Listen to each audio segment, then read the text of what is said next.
And we'll be ready in about 2 minutes for a Super Bowl Sunday broadcast of America Free Radio. Just hang out a little bit with me while the chat room fills up. No problem. We're running a little bit through the commercial and the news, which you may or may not want to hear. Then we'll be live.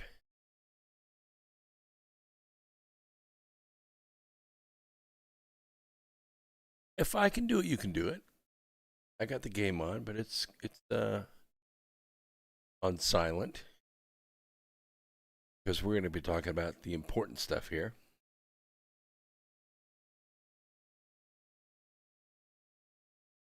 Pull the studio in about a minute and a half.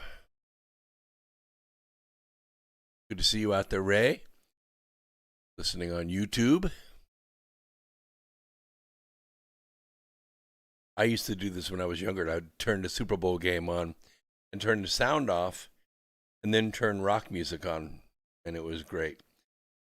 Of late, though, the most interesting thing to watch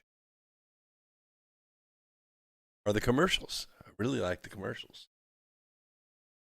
Talk a little bit about that tonight. Program. Lots and lots of stories to cover tonight. Hey, good to see you, Brandy. Falcon 80th, going to clean up again on D Live because we're going to give away some more lemons. All right, let's see here. Yeah, about 40 seconds. 40 seconds. We'll bring the studio in and get started. The asparagus was cooked perfectly tonight, says Aunt. You must be a foodie, too. I like grilled asparagus. I don't know how you like yours. Who's playing, Eric says. Get out of here. Get out of here, Eric.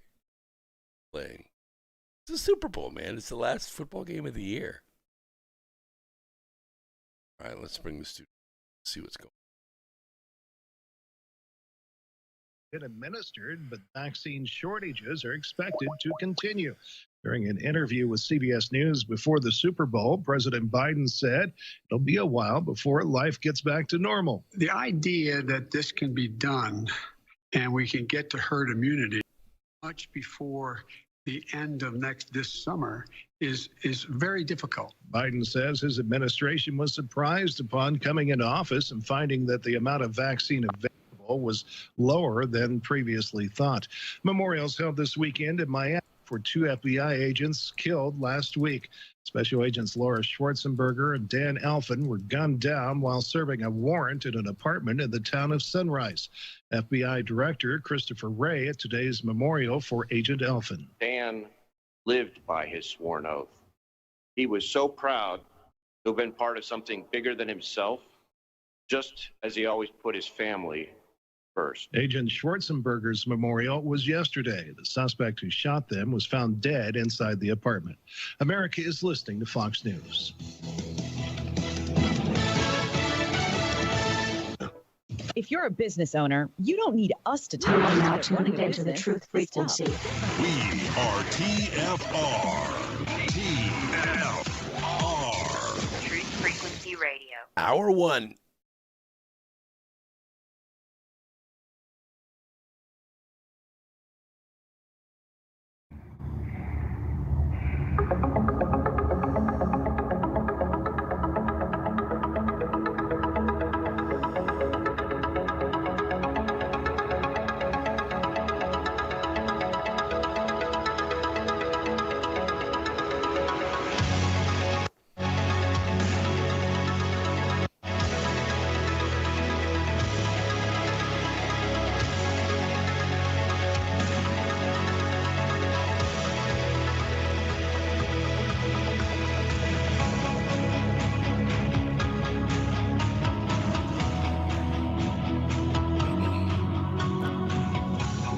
So good to see you. Greetings, Earth Explorers. Welcome to X Squared Radio. I'm your host, Brooks Agnew, coming to you live from the America Free Radio studios on Super Bowl Sunday through the Truth Frequency Radio Network, where the Truth Freaks like to hang out. We are not afraid to let our Truth Freak flag fly. We are also streaming to you live on YouTube, Twitch, Facebook, and DLive. So you can join us on any one of those formats. And yes, the Super Bowl is over there. It's quiet, very quiet. And we're watching the. There's about a minute to go in the first half, and then this screen over here has the chat and the Restream dashboard, the Vault, which is where we look at the call board for TFR, and I watch DLive as well. And then this screen right here has my studio plus my notes. So, and you can get access to my notes very easily by going to my website at xsquaredradio.com and click on the program notes. Easy to do. All right, we have a lot of stories to go through tonight. Not a whole lot of long stuff to talk about because I know what your attention span is fixed on. No, it's just a commercial. Let's talk a little bit about the path to dark matter. I know we've talked about dark matter, dark energy, and maybe it's the subconscious of the universe. Hey, it could be. Could be not dark at all. It could just be really, really super bright, and we're just too arrogant. Can't see it, so we call it dark. But the path to dark matter and other fundamental enigmas may go through a warped extra dimension. And we have given that a lot of thought. This is according to a new study that proposes a new theory of the universe. Not mine, but it's interesting. Scientists want to search for a hypothetical particle that can act as a portal to a warped fifth dimension that mediates the cosmic realms of light and dark. Now, I have lots of crystal crunching friends who really know this pretty well, or think they do. But you would be forgiven for assuming that sentence is a science fiction synopsis, but it is actually the mind-boggling upshot of a recent study that seeks to illuminate some of the most persistent enigmas in science. And we're not talking about metaphysics, we're talking about real physics.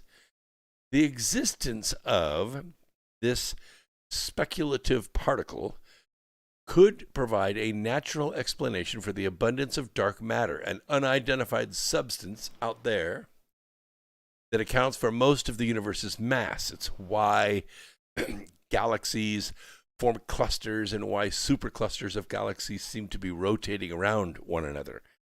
Gravity doesn't work because the math breaks down when you consider gravity decreases with the square of the distance. These galaxies are so far apart, gravity just doesn't apply anymore. So we could say it's an electromagnetic universe, or we could say there's another set of matter in the universe that we can't see that's tugging on everything. And the existence of this we have been trying to explain for, well, since it was speculated. And the writers in the European Physical Journal, C, have published this paper. The study adds that the presence of new physics can explain these fundamental mysteries by presenting a model of the universe with a fifth dimension that can be traversed by particles. Now, my friends at the Laser Interferometer Gravitational Wave Observatory up in Hanford, Washington, Dr. Fred Robb, ran that facility for years, and I spoke to him one day about it at the facility when I was there. And he said, you know, Brooks, we are seeing particles pop into our dimension from another dimension. I went, what? Fred, this is a government facility. You can't say stuff like that. Oh, yes, I can. I'm telling you, we have particles popping into our dimension from another dimension. So we have the instrumentation to back it up. We just don't know what the other dimension is yet. Now, the study was authored by Javier Castellano and Matthias Neubert, theoretical physicists at the Prisma Cluster of Excellence at Johannes Gutenberg University, Mainz, and Adrian Carmona, an Athenian fellow at the Department of Theoretical Physics and the Cosmos at the University of Granada. We have been working on a similar topic for quite some time, said the team in an email, Our initial motivation was to explain the possible origin of fermion masses in theories with a warped extra dimension. We knew that the masses of these constituents had some special features, which were crying out for an explanation. The researchers are part of a long scientific tradition that questions whether the 4 dimensions that humans can comprehend, 3D space plus time, are really all the universe has to offer. We suspect there's more to it. There may be as many as 10, 11, or even 26 dimensions. The line of research has produced 5-dimensional field equations that express the implications of extra dimension would have on our universe and basically reality itself. Now, my crystal crunching friends already know this. They know that reality is, if not governed, at least influenced by the 5th dimension. There are 5th dimensional beings, 5th dimensional intelligences, 5th dimensional life forms that make contact with the 3rd dimension where we exist. It would make sense since we're receiving particles, thus we are receiving information, thus we may be receiving intelligence from these other dimensions, or through these other dimensions from another universe. While researching these equations in relation to fermion masses, the team sketched out the existence of a new scalar field associated with a specific or speculative particle that is roughly similar to the Higgs field associated with the famous Higgs boson particle. Here's what they said. We found that the new scalar field had an interesting, non-trivial behavior along the extra dimension, the team explained. Since this new particle has very similar quantum properties as the Higgs boson, it was very natural to assume that the 2 particles should mix with each other, meaning that their quantum mechanical wave functions are actually intertwined.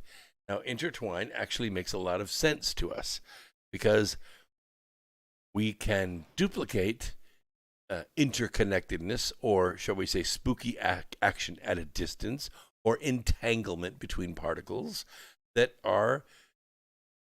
represent what we call subspace relationships. That is to say, 2 particles communicating with one another faster than light, subspace, because if it was in space, they couldn't communicate any faster than the speed of light, but they do. And so there must be other sub-pathways, sub-routines that these pieces of information can travel through in order to make that action take place. Studying this mixing was one of the original motivations of the work, obviously. It's been repeated lots and lots of times. Everybody says, wow, that's really spooky. Einstein was right, but even more people are saying, why? And that is why it takes time and it takes dedication to dig into these things and keep working with the math and working with the instrumentation to measure this phenomenon. Because if this heavy particle exists, and we believe that it does, it would necessarily connect the visible matter that we know and that we have studied in detail with the constituents of the dark matter, assuming that the dark matter is composed out of fundamental fermions, which live in this extra dimension, this extra 5th dimensional space. Now, it's not really far-fetched, not really the subject of an Isaac Asimov book or something out of the Birth trilogy, which, by the way, if you haven't read it, you should. Since we know that ordinary matter is made of fermions and that if this extra dimension exists, they will very likely propagate into it.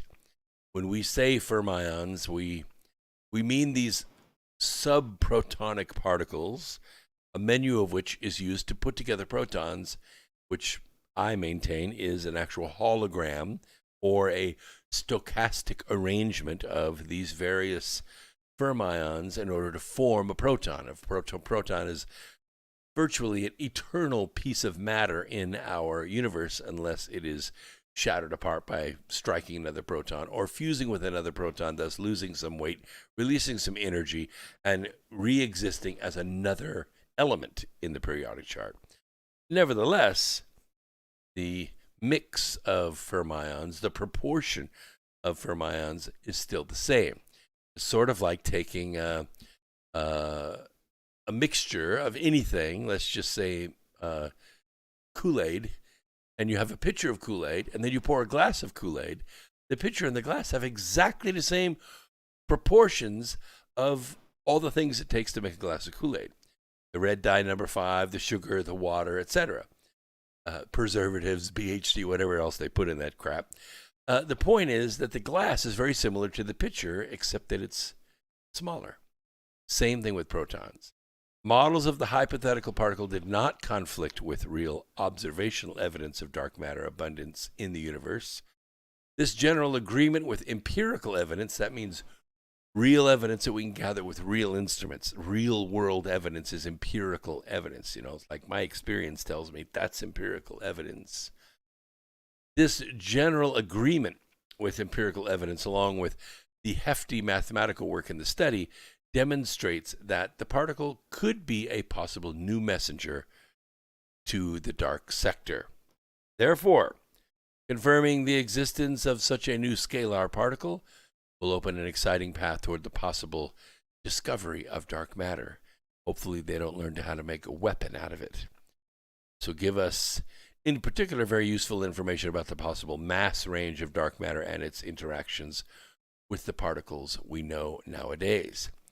Though the particle might be detectable for a new generation of proposed colliders, bigger than CERN, smaller than CERN, such as the International Linear Collider, the Compact Linear Collider, and the Future Circular Collider, researchers said that due to its large mass, the prospects for such a direct discovery seem very challenging, even at the high energies discussed for such a machine. We're talking not 10 or 15 tera electron volts. We're talking 100 tera electron volts. Now you think about that. That's like 7 times more powerful than CERN. We already kind of screw with the magnetosphere of the Earth every time we fire CERN up. We fire this baby up, I think we better do it on another planet. That's what I'm thinking. Let's not mess our own planet up. What is it, 2020? If I already explained the fourth, ignore me, just arrived. Oh.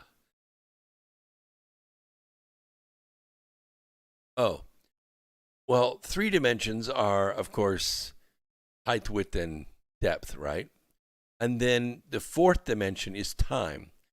All these things exist on a time base. So that's the 4th dimension. The 5th dimension is basically a view, if you think of art, it's a view of all the sides at the same time. It is a supercognizant dimension. This is why my friends often talk about 5th dimensional beings, because they're not so tied to time the way we are. And humans are kind of like that. I suppose by the time we're able to wipe our own butts, we have a tendency to lock ourselves into time. Maybe a little later than that. Some people don't get it until they're teenagers. But that being said, that's not really the true nature of the human spirit. The human spirit is transcendent to time. In fact, it may be even traversing time all the time. Even though we exist now, I mean, like right now, we also are cognizant of the past and we're prescient of the future. That is to say, we could sort of tell what's going to happen in the near future. We imagine what will happen in the little bit further out future, and we manifest what will happen in the far future, 2, 3, 4, 5 years in the future. We manifest what is going to happen. We will that to happen. And we draw from experience, which is our past, in order to negotiate that pathway forward. We don't just start fresh with no experience. And depending on how far back you can go, to another life, to another 100 lives, to another world, if you bring that information forward, you have a tremendous advantage. The human spirit is a multidimensional intelligence.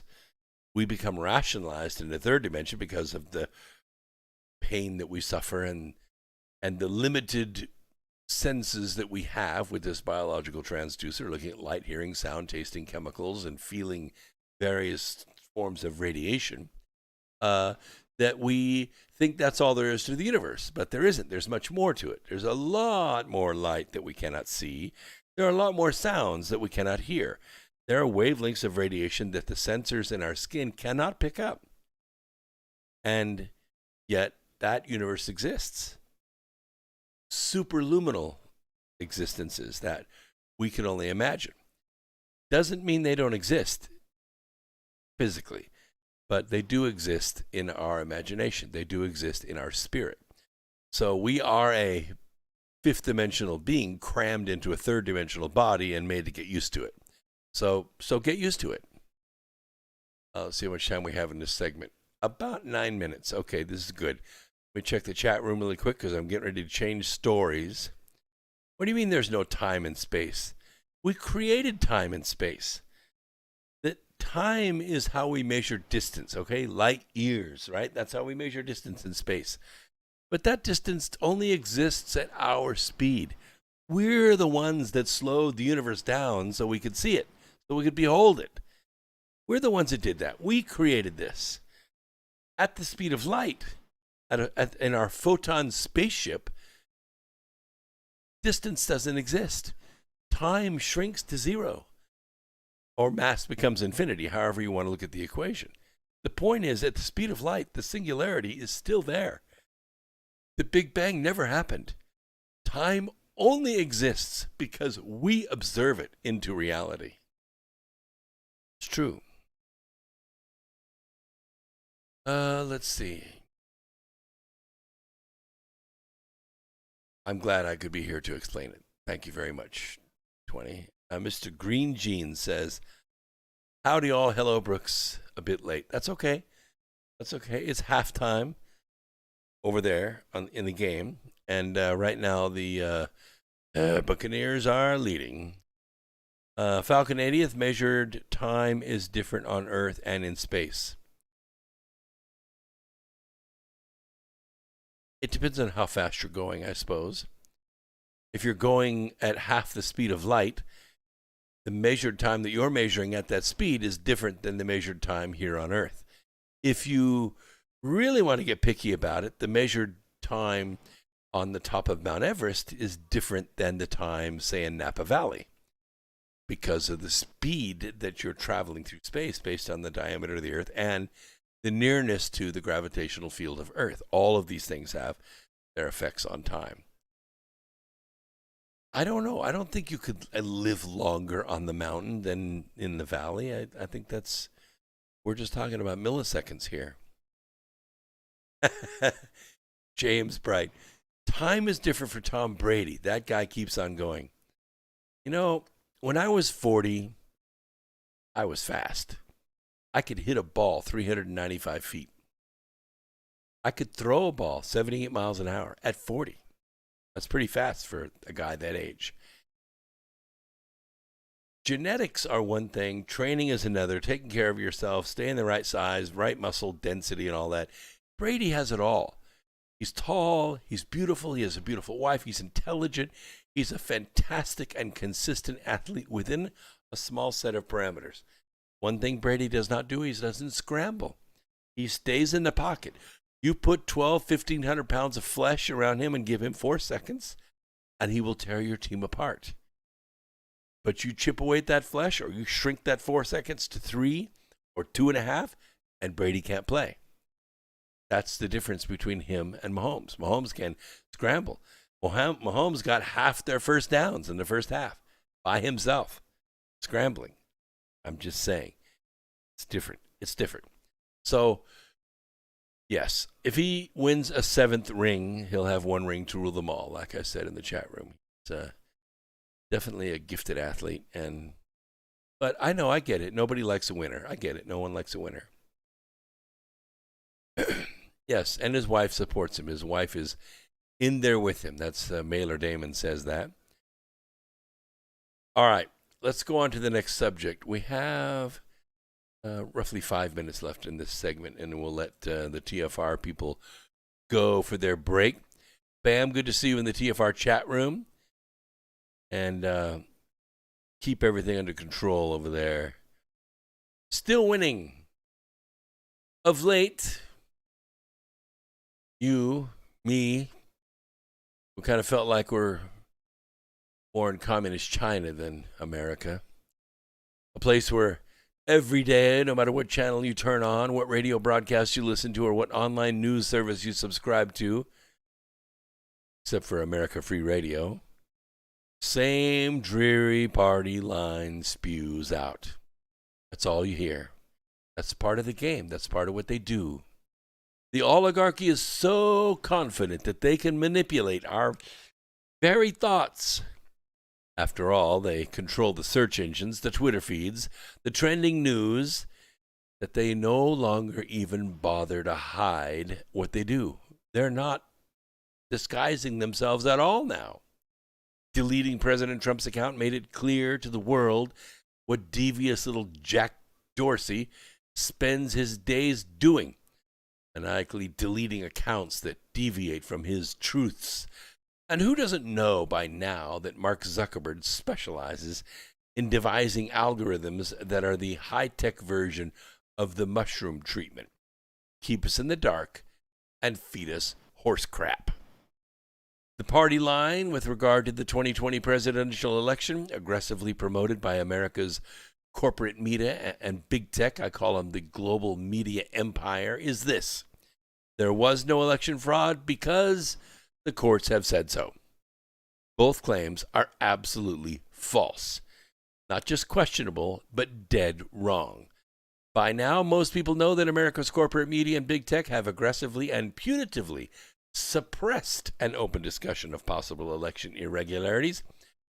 But have you noticed that to prop up their version of reality, they've simply stopped reporting on the dozens and dozens of ongoing lawsuits that are slowly wending their way through the court system? At most, they will simply make a blanket statement along the lines of, Trump has lost all the lawsuits that have come before the courts. Not true. Sometimes they will go further and suggest that our justice system has thoroughly and impartially examined the claims of election fraud made in those suits and have ruled that they are completely unfounded. Well, nothing could be further from the truth.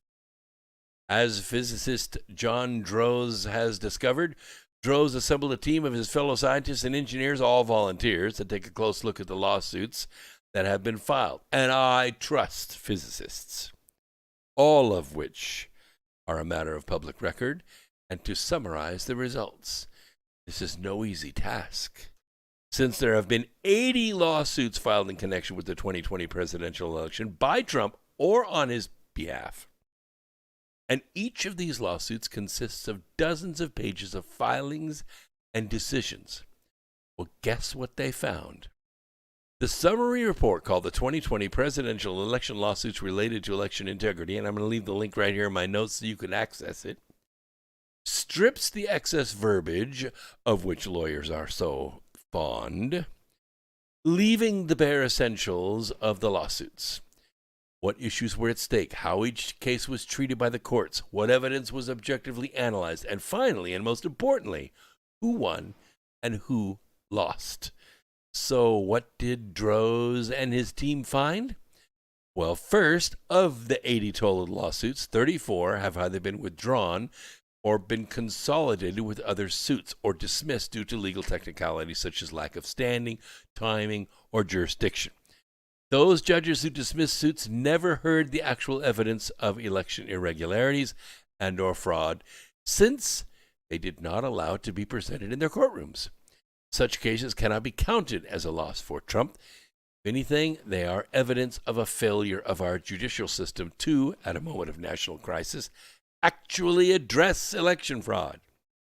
Now, of the 46 remaining lawsuits, 25 are still ongoing, still running, so that the winner and loser of these cases is yet to be determined.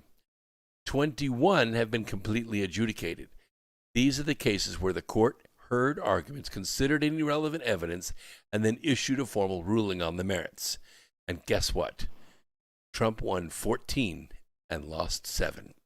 That's right. Let how far I go here in a second. They're about to start playing some music, and then we will let them run their commercials so we don't get a copyright strike on YouTube. We like to say copyright strike free. All right. Of the 46 remaining lawsuits, 25 cases still ongoing. As I said, 21 have been completely adjudicated. In other words, Trump has won 2/3 of the cases to date that have been adjudicated by the courts. Don't expect to hear this on the evening news. You hear it on America Free Radio because we are where the truth freaks hang out. John Droz notes separately that despite the widespread allegations of the global media empire, only 3 of these lawsuits materially dealt with voter illegalities. That's citizens voting twice, votes from dead people, etc. Interestingly, all 3 of these cases, they're still open.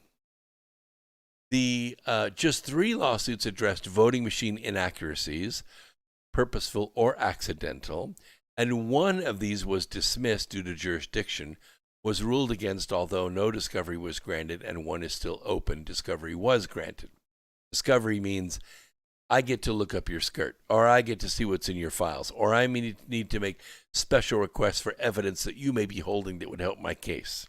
That's called discovery. The likely explanation for so few cases in these 2 areas is that legally proving fraud or voting machine manipulations are very time-consuming processes that require substantial investigative work and documentation. And there simply wasn't enough time to do this, and we had a limited time. We had to get this done by January 20th. Not only that, but the evidence was being destroyed. Ballots were being shredded, machines were being burned, access was denied by governors and secretaries of state. The things that we needed in order to study or to find the proof were obscured. We call it obstruction of justice, and it's illegal. I think everyone understands that. If we can be defrauded of our vote, then America is no longer a democracy. It's no longer a republic. When 75 million of us can come out and vote, and somehow it doesn't matter. If we had 80, they'd have 85. If we had 90, they'd have 95. If we have 200, they would have 205. It doesn't matter, because until that system is fixed, where they cannot stop the count, evaluate their position, see that they're being flanked, bring in some extra ballots, stuff them in the machines, or run up the tally, or run it to Barcelona and the Vatican, and then Italy, and then Germany, and then back to the U.S. And all of a sudden, the Democrats are ahead again. If they can't do that, they can't win. And they're going to keep doing it. They have a model that works. So when it comes to election fraud and election deception, election criminality, we are going to cover it on this program. No, it is not politics. It's government. In fact, government depends upon us speaking about it. So don't shadow ban me. Don't block me. Don't delist me or deplatform me, because I am talking about the truth. And if you're afraid of the truth, you don't need to come here. Let's bring TFR back in.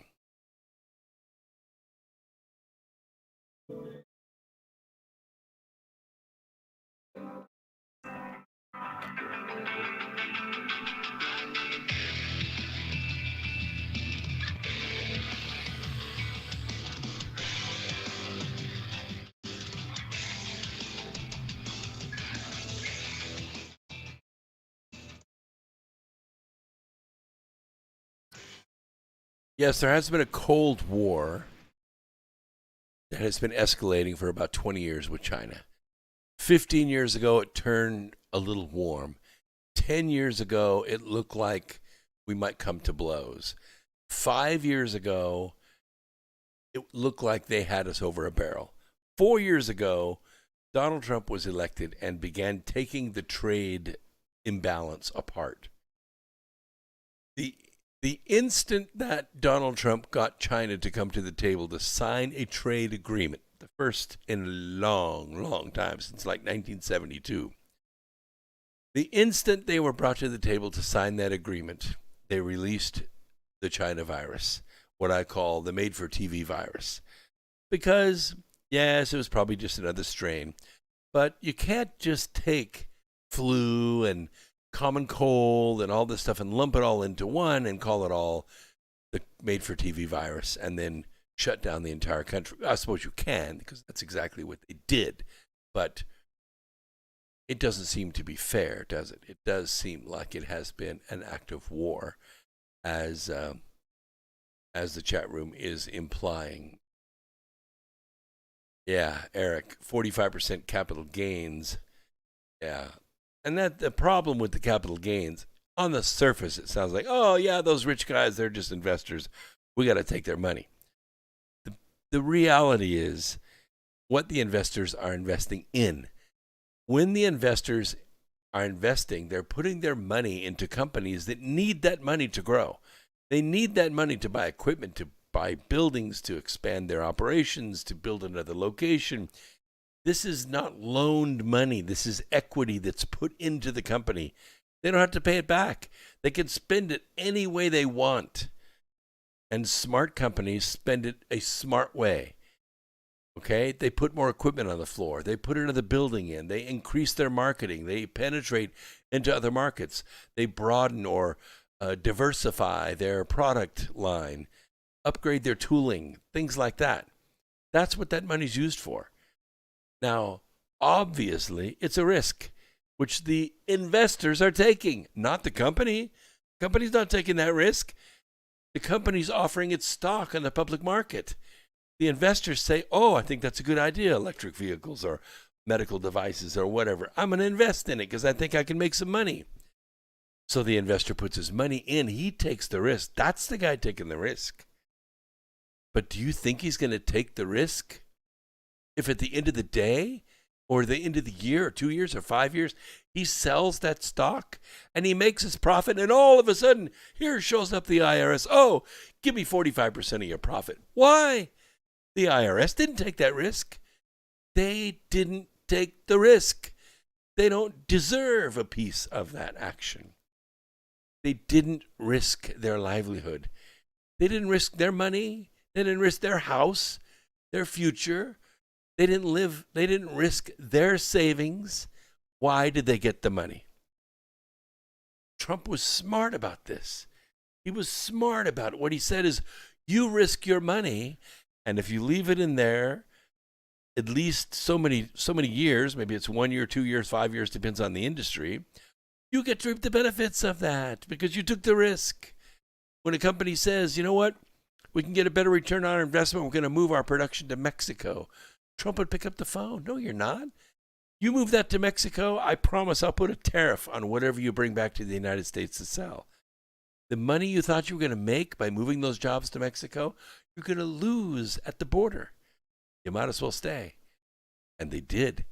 Trump was smart about it. He was smart about it. He gave incentive to those investors and to the companies who were taking the risk. And that's what should be done. That's what should be done. Now, I don't mean that they put their money in and 90 days later they take their money out and tank the company and take their profits off the hype. No, it's got to stay in there for a while. 2 years, 3 years, 4 years, that makes a lot of sense. They're going to take a 2 or 3 or 4 year ride. They're going to want to make 5, 10, 8, 20 times their money if it's possible. Why fault them? They took the risk. They took the risk, and that's what it's all about. All right, let's talk about people who are not taking any risk.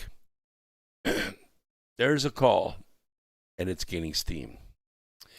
It's gaining steam and momentum in every single state, from Montana all the way to Florida, from New York all the way to Nevada. Yes, it is. And that is a call. I'm going to see what happens in the chat room when I say this. That is a call for the end of teachers' unions. Yep. On Saturday's broadcast, Fox News Senator Marsha Blackburn came on. She's a Republican from Tennessee. And she criticized Virtual Joe for breaking with the CDC on returning students to in-person learning and said that it seems that the left is concerned about the made-for-TV virus in the classroom, but they're not concerned about the made-for-TV virus at the border crossings. So Senator Blackburn said, the White House has one opinion.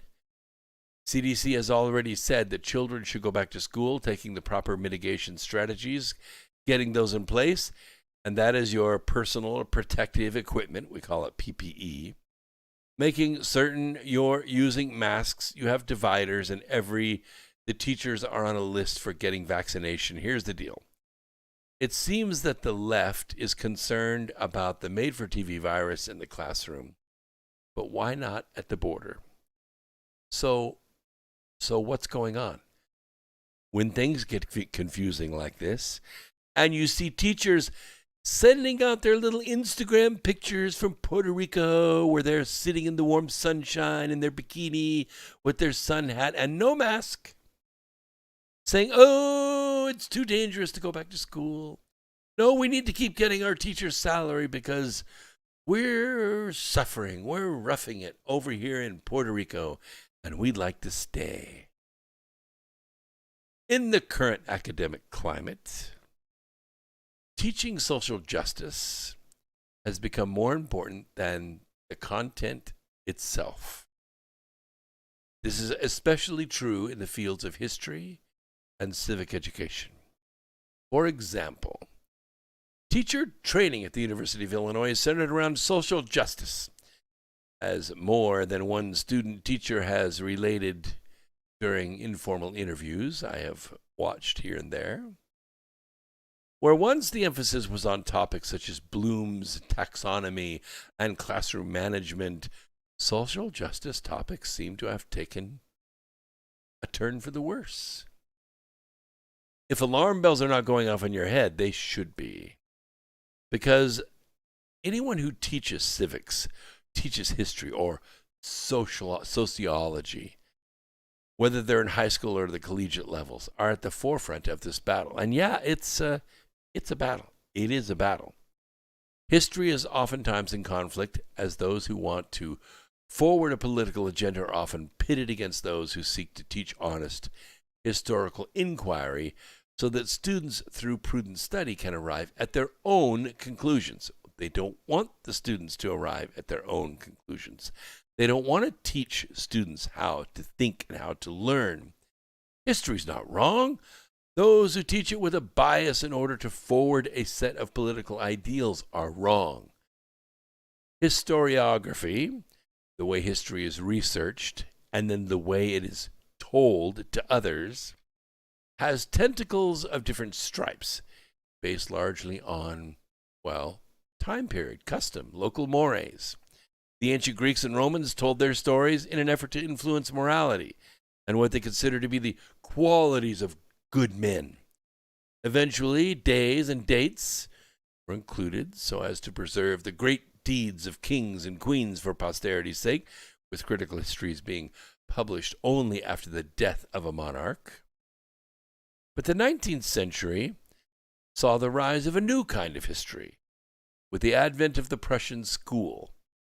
It featured such luminaries as J.G. Droysen, Max Drucker, and the bombastic Heinrich von Treitschke, whose history of Germany in the 19th century is entertaining due to its naked devotion to Prussia and Greater Germany at the expense of historical objectivity.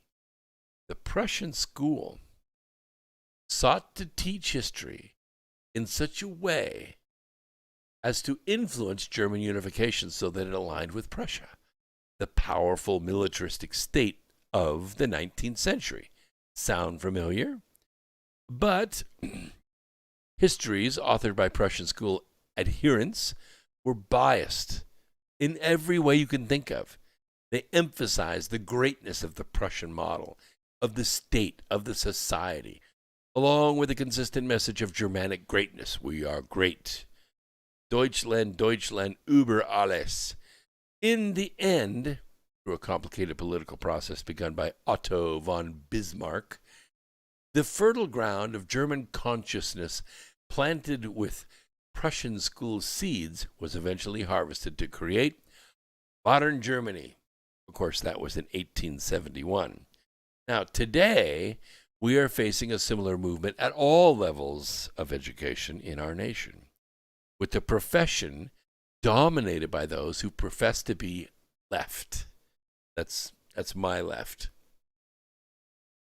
In both their thoughts and their actions. They call it being woke, I guess.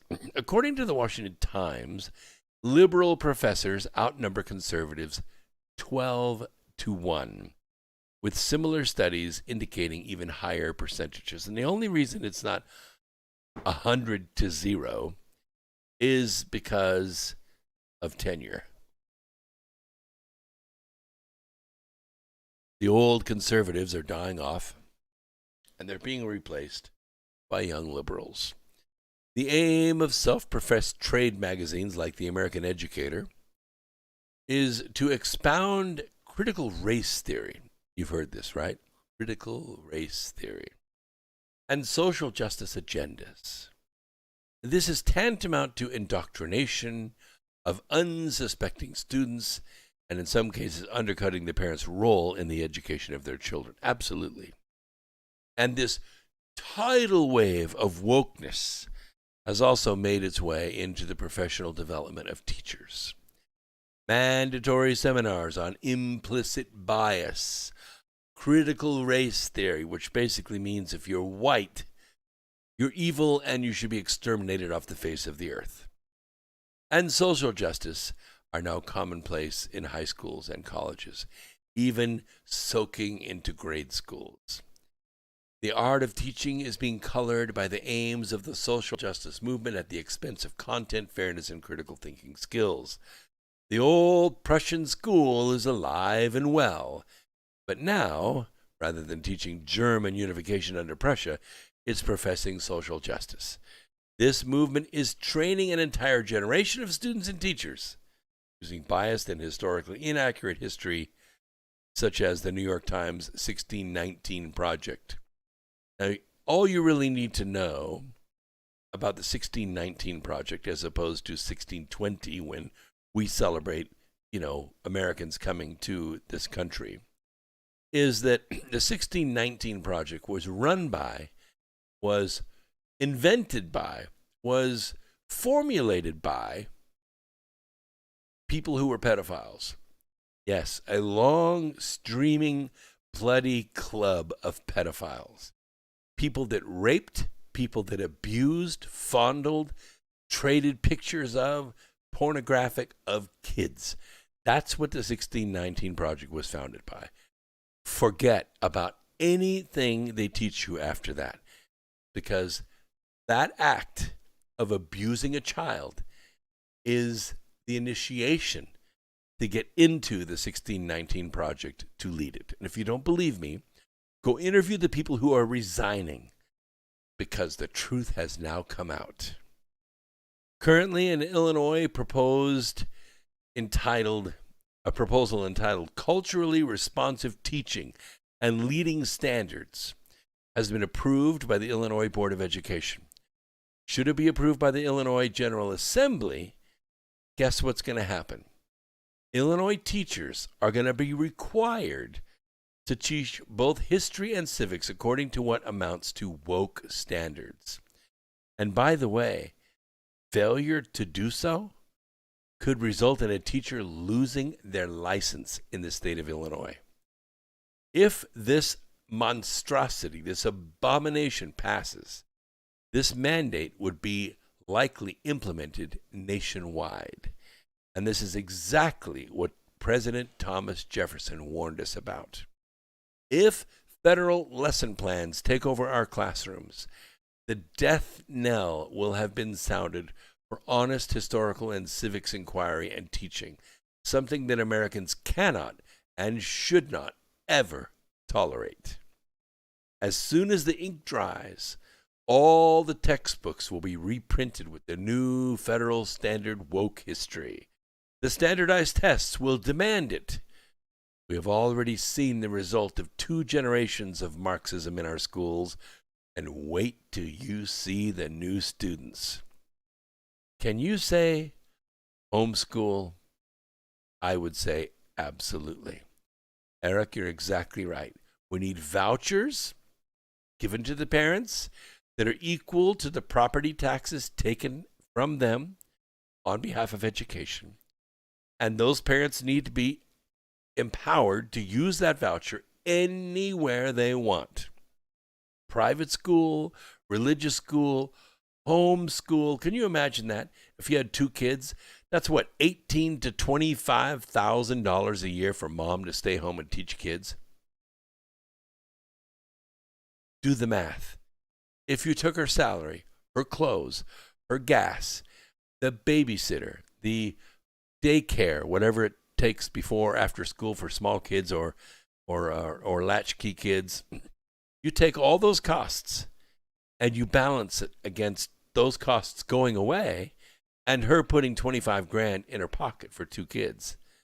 It's a no-brainer, especially if you get groups of parents that have different skills. Some can teach art, some can teach music, some can teach math, chemistry, physics, auto shop. There's all kinds of benefits from this.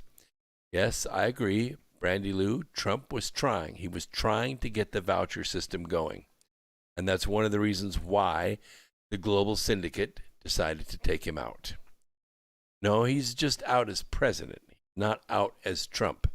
He may be actually more powerful as John Q. Public than he was as president, if you can believe that. By the way, if you're listening on DLive, I'm going to give away some more lemons. Let's see, what do we got? We have 8 minutes left in this hour. So in 6 minutes, I'm going to give away some lemons, if I don't forget. So just remind me. So what is this Marxist? What is the Marxist end game? Because one thing that big companies are figuring out, and they're pretty good at this, you know, they know how to do the math. They know how to do the analysis. They have smart guys like me working for them. They know where they're losing money. Woke is broke. Let's talk about sportswear giant Under Armour. I like Under Armour stuff. Good quality stuff. I think they changed the way that we stay warm and we stay cool with fabrics that are designed to work with the skin of the human body. Guess what they've done? They've dumped their licensing contracts with the National Football League, according to the Front Office Sports. The company axed its deal for NFL players to wear Under Armour products on the field, making the coming 2021 season the first in many years in which Under Armour logos will not appear on the field.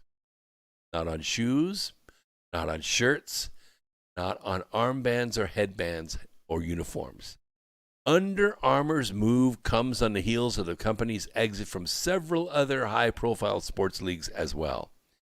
That would be the NBA and the NBA, Major League Baseball. Under Armour asked to end its $85 million deal with the University of California and also cuts ties with UCLA after ending its 15-year, $280 million deal with that school. Why? The company also paid off the University of Cincinnati to exit its 10-year, $50 million deal. And that isn't all. Under Armour also backed out of its $50 million deal with Major League Baseball. Under Armour has reaffirmed its contract with Super Bowl-bound superstar Tom Brady, but other athletes are reportedly reevaluating their individual deals with the sportswear company. The company says that it is retooling its reputation. It's going to veer away from expensive professional sports league deals, and it's going to look to burnish its reputation as a performance brand. And guess what? They're not alone. Several multi-billion-dollar advertisers who once saw the value in TV sports they're now seeking going elsewhere. Why? The move comes on the heels of several years of cratering TV ratings across all professional sports. Why? Because they need customers, and you have gone somewhere else. Why? Not only are the bleachers empty, which started long before the made-for-TV virus came to town, the TV coverage is empty as well. 2020 was an unmitigated disaster for TV ratings, and nearly every pro sport. The U.S. Open lost 56% of its viewers over 2019. 56%. Basketball suffered. Baseball suffered. Tennis suffered. Golf suffered. Hockey suffered. The NFL's also suffering collapsing TV viewership, and it was down at least 7% over last year. It has been so consistently bad this year that advertisers are starting to rise to demand concessions for their high advertising spending since viewership has been falling each week. The problem is that woke is broke. When they began kneeling, you began leaving. And when the virus came on and no one could go to the games because they had to shut down the games, nobody watched. What fun is it to watch a game when there's no cheering? When the crack of the bat happens and you hear seagulls in the background? When the touchdown happens or the kick happens or the interception happens and all you hear are the flags snapping in the wind? Where is the excitement in that? Not only that, these companies are not going away. Under Armour's not going away. Nike's not going away. They're not going away. What they're doing is they're retooling. They're looking for you. Where did you go? Why would you wear an Under Armour shirt? They don't care if the sports guys wear it. They don't pay for them anyway. They want you to buy them. They want you to go Dick's Sporting Goods and Academy Sports, and they want you to order it off Amazon. They want you to buy it. So where did you go? That's what they're looking for right now. Because wherever you are, that's where the advertisers are going to go. And right now, we're on DLive. So here I am. I am going to, let's see. I think I'm going to add some to this. I kick this up a little to about 500 plus lemons. And we're going to distribute now. It takes about 30 seconds for DLive to figure out who is going to get these lemons. We're going to give out 502.2 lemons. That's real money. That's their cryptocurrency. In about 15 seconds, we're going to learn who these lucky recipients are. If you're listening on DLive, you are going to benefit from this. One day, you'll be able to cash out of these things and buy the Mercedes. I'm just saying, the cryptocurrency is real money. If you want to change it back to your bank account, you can do that. 10. Here we go. And the winners are Falcon 80th, 192.5. Dude, you raked it in. James Bright, 111, 2028, is it? 2020 and then 8 on the back of it, or 11. Oh, 2020, 11. 80.5. Michael, 1973, 64.1. And Mr. Green Jeans, 53.8. So now you're all just a little bit richer today for listening to America Free Radio. We have about 1 minute and a half to go, and we will let the Truth Frequency people sit on our break for about 3 minutes, and we'll go to the next story. The point is, woke is broke, and it's not just sports stuff.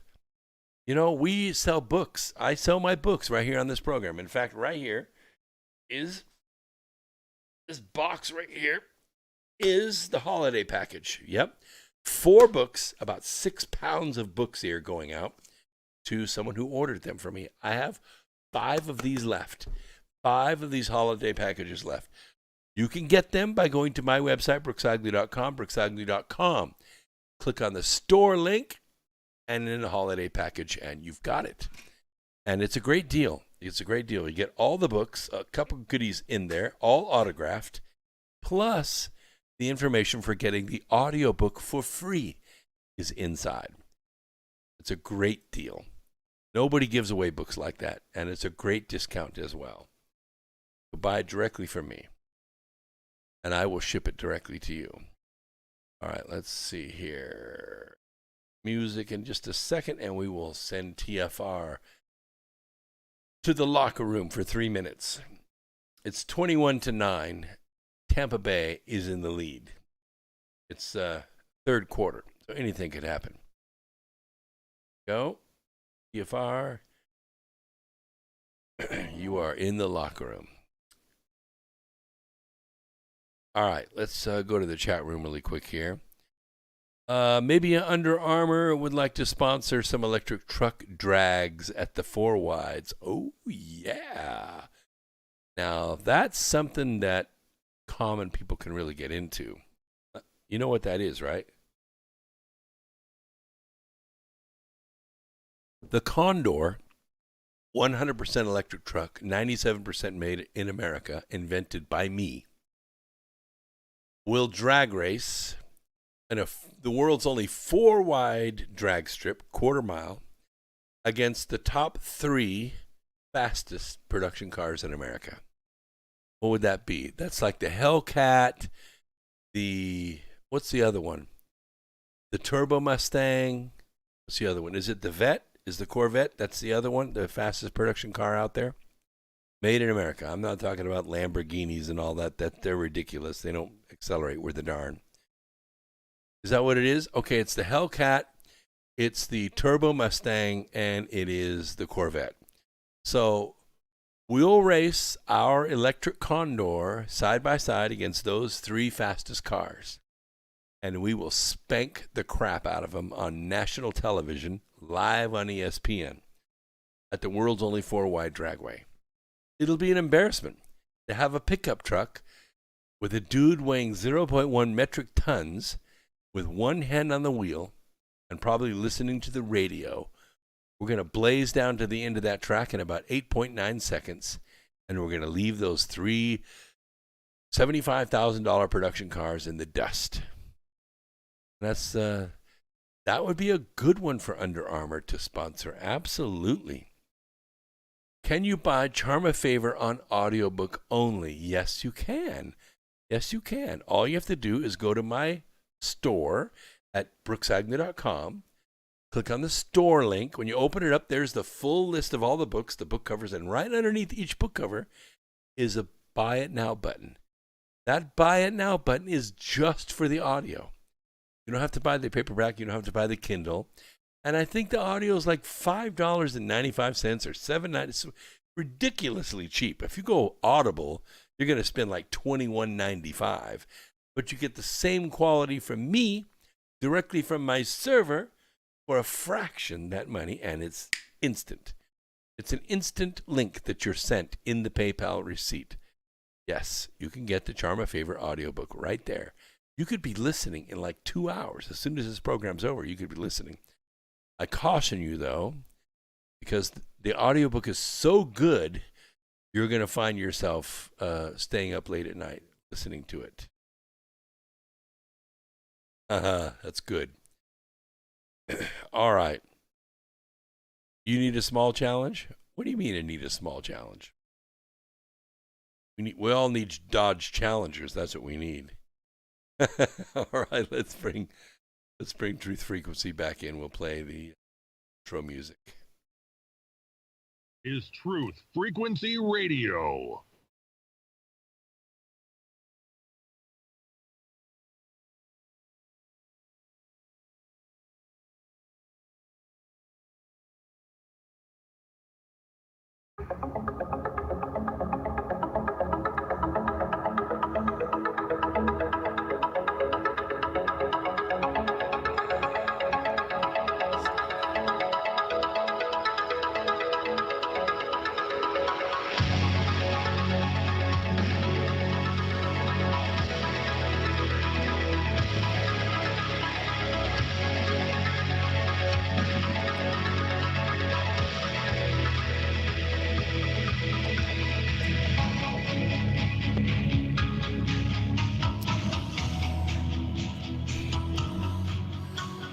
What is that? Yes.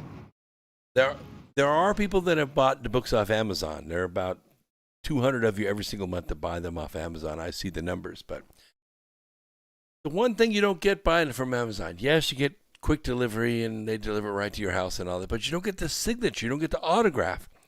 And we can fix that. Very simple. An autograph card. All I do is I sign this area right here, you peel off the back, stick it in your book, bam, you have an autographed copy of the book. These are free. I will send them to you for nothing but the postage. Drop in an envelope, off to you it goes. You can buy them at the website. Easy enough. All right, let's talk about the Grand Division. I know, I wrote it as Volume 2 of the Birth Trilogy, but the corruption of the Renaissance Church, we're talking going way back. Of course, it prompted the Reformation, because the church before that, they were pretty non-forgiving, which is, what I'm talking about. And this in turn caused what was called the Counter-Reformation of reformists and more zealous Catholics. The pendulum swung back and forth, back and forth. The cultural excesses of economic recklessness of, let's say, the roaring 20s after the Industrial Revolution, okay? I mean, nobody could do any wrong. People could buy stock on 90% margin. In other words, you could buy a stock, if it was a $10 stock, you could buy it on margin for $1. And then when it went to $11, you made money. You controlled an $11 stock for $1. And stock was going up like crazy, and it was going up and splitting, and you ended up with 20 shares instead of 10. And it was just a crazy time. Nobody could do any wrong. And of course, once the trend was discovered, well, people jumped on it. People took advantage of it. People wanted to get from where they were, which was working in a factory or working on a farm. They wanted to get into the middle class. They wanted to buy their own house. They wanted to open their own factory. And this is the way it was done, by making money in the stock market. And it's not unlike today. I mean, today, what are we sitting at, a 30,000 Dow? I mean, I checked my stock accounts today because I also subscribe. I have the Losers Board app on my phone called Robinhood. You all have that too, I probably do. Because you saw the ads. If you have $1,000 in your checking account, you need to look at this. And what was it? It was Robinhood. Well, I could take the $1,000. I could turn it into $1,500. And that's what I did. I mean, I put about that on and I about doubled it. I said, hey, these are good times. I mean, I'm not risking any more than that, but it's crazy. People put $20, $40, $50, $80,000 in there, basically watch it grow, and now you've got something to retire on. But the roaring 20s were followed by the bleak, dour, and impoverished years of the Great Depression. What caused it? Well, what happened was the global syndicate has been hard at work chopping up the world into smaller and smaller factions. And then they've been teaching those factions that all the other factions are trying to kill them. And so you should hate them and try to destroy them. The 1960s counterculture led to Richard Nixon's landslide victory in 1972 as carefree hippies turned into yuppies. Yes, my friends cut their hair. They finished school. They got jobs. And the people of the world were shorn again and again by the radicals chanting, love, love, love. Give peace a chance. Quickly became peace through superior firepower. You want to see? No problem. Take a look at Hillary's little 90-day war on Kosovo, or her assassination of Gaddafi, or her creation of ISIS. Peace through superior firepower. So, social, cultural, economic, political extremism prompt reactions in people. They just do. People are offended by it or inspired by it. And sometimes there are counter reactions. And if it feels like you're being walked around like a puppet on a string, all you have to do is look up. I promise you, they're there. Once the global syndicate had drawn enough lines in blood around the world, around new zip codes, they knew no one was large enough or organized enough to stop them. They were bigger. They had more connections. They had more money. They had the infrastructure. The Bush-Clinton-Obama continuum of 24 years cemented what conservatives call the establishment party. Now, you can call it what you want. Call it Democrats. I don't give a crap. It's the establishment party because it consists not only of Democrats but also many Republicans. Trump and his Make America Great Again agenda crashed the party, okay? Daring to let common Americans into the buffet of the middle class. Thousands of party officers retired. They resigned or they committed suicide as their empire built from human slaves crumbled around them. The counter-reaction to the populism of the Trump reset, or Trump himself, was driven from the very top down. The global syndicate knows one truism. Winning is everything. Virtual Joe's appointment as leader of the free world may symbolize the establishment party's ultimate victory over the people. Or more likely, it has uncovered the syndicate's bloody fist for everybody to see. I don't care. What is more frightening? Do you? Do you even know? Is it the fact that the establishment is more daring and powerful than 75 million armed Americans? Or is it the fact that apparently they don't care enough to do anything to stop it from putting everyone in solitary confinement, erasing their websites, and robbing them of everything else? Evidently, we don't care. Either way, it seems that Virtual Joe is intent on provoking just such a pushback by his record of early and often radical executive orders. By the way, this is a tactic candidate Virtual Joe actually condemned during his campaign against Trump. Oh, yeah. He said ruling by executive order is wrong. You shouldn't do it.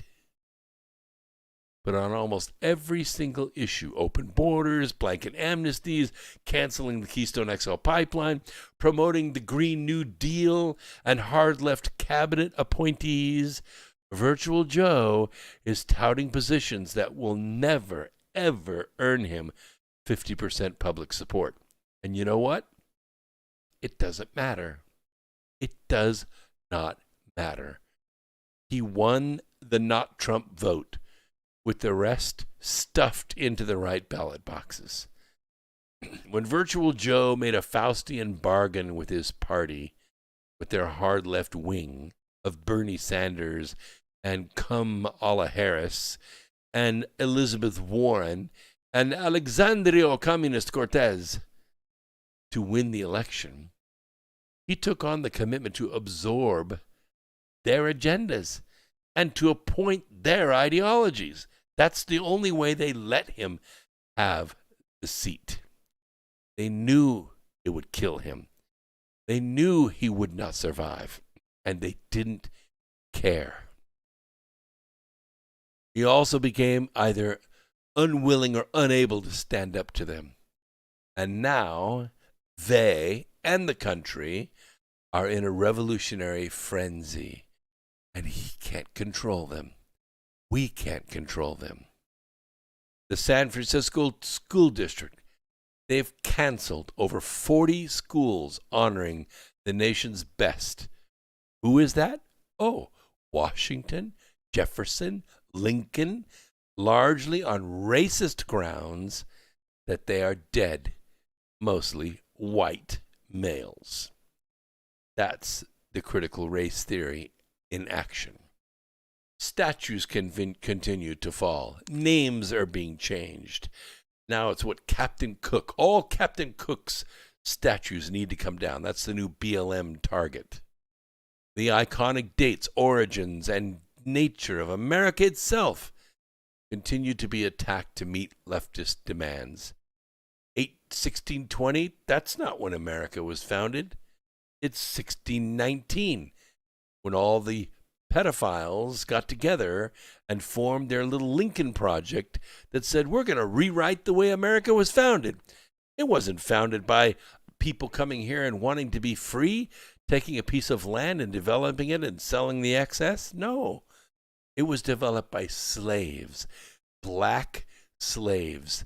America was founded on white slave owners. That's the 1619 Project, and is all founded by and run by and managed by and written by and advertised by pedophiles, all of them. The ones that aren't pedophiles are so shocked that they're working with pedophiles that they resigned in disgrace. Last I heard, they're going to shave their butt and walk backwards. And still, it is not enough for the global syndicate's effort to erase America from history. Social media are banning tens of thousands. We may be banned after tonight's program. My Twitter account's gone. One of my Facebook accounts is gone. My LinkedIn account is gone. It took me 10 years to build those up. 10 years. It took them 10 seconds to end me. Silicon Valley and Wall Street monopolies go after smaller upstart opponents who allow free speech and dissent hitherto protected by the Constitution.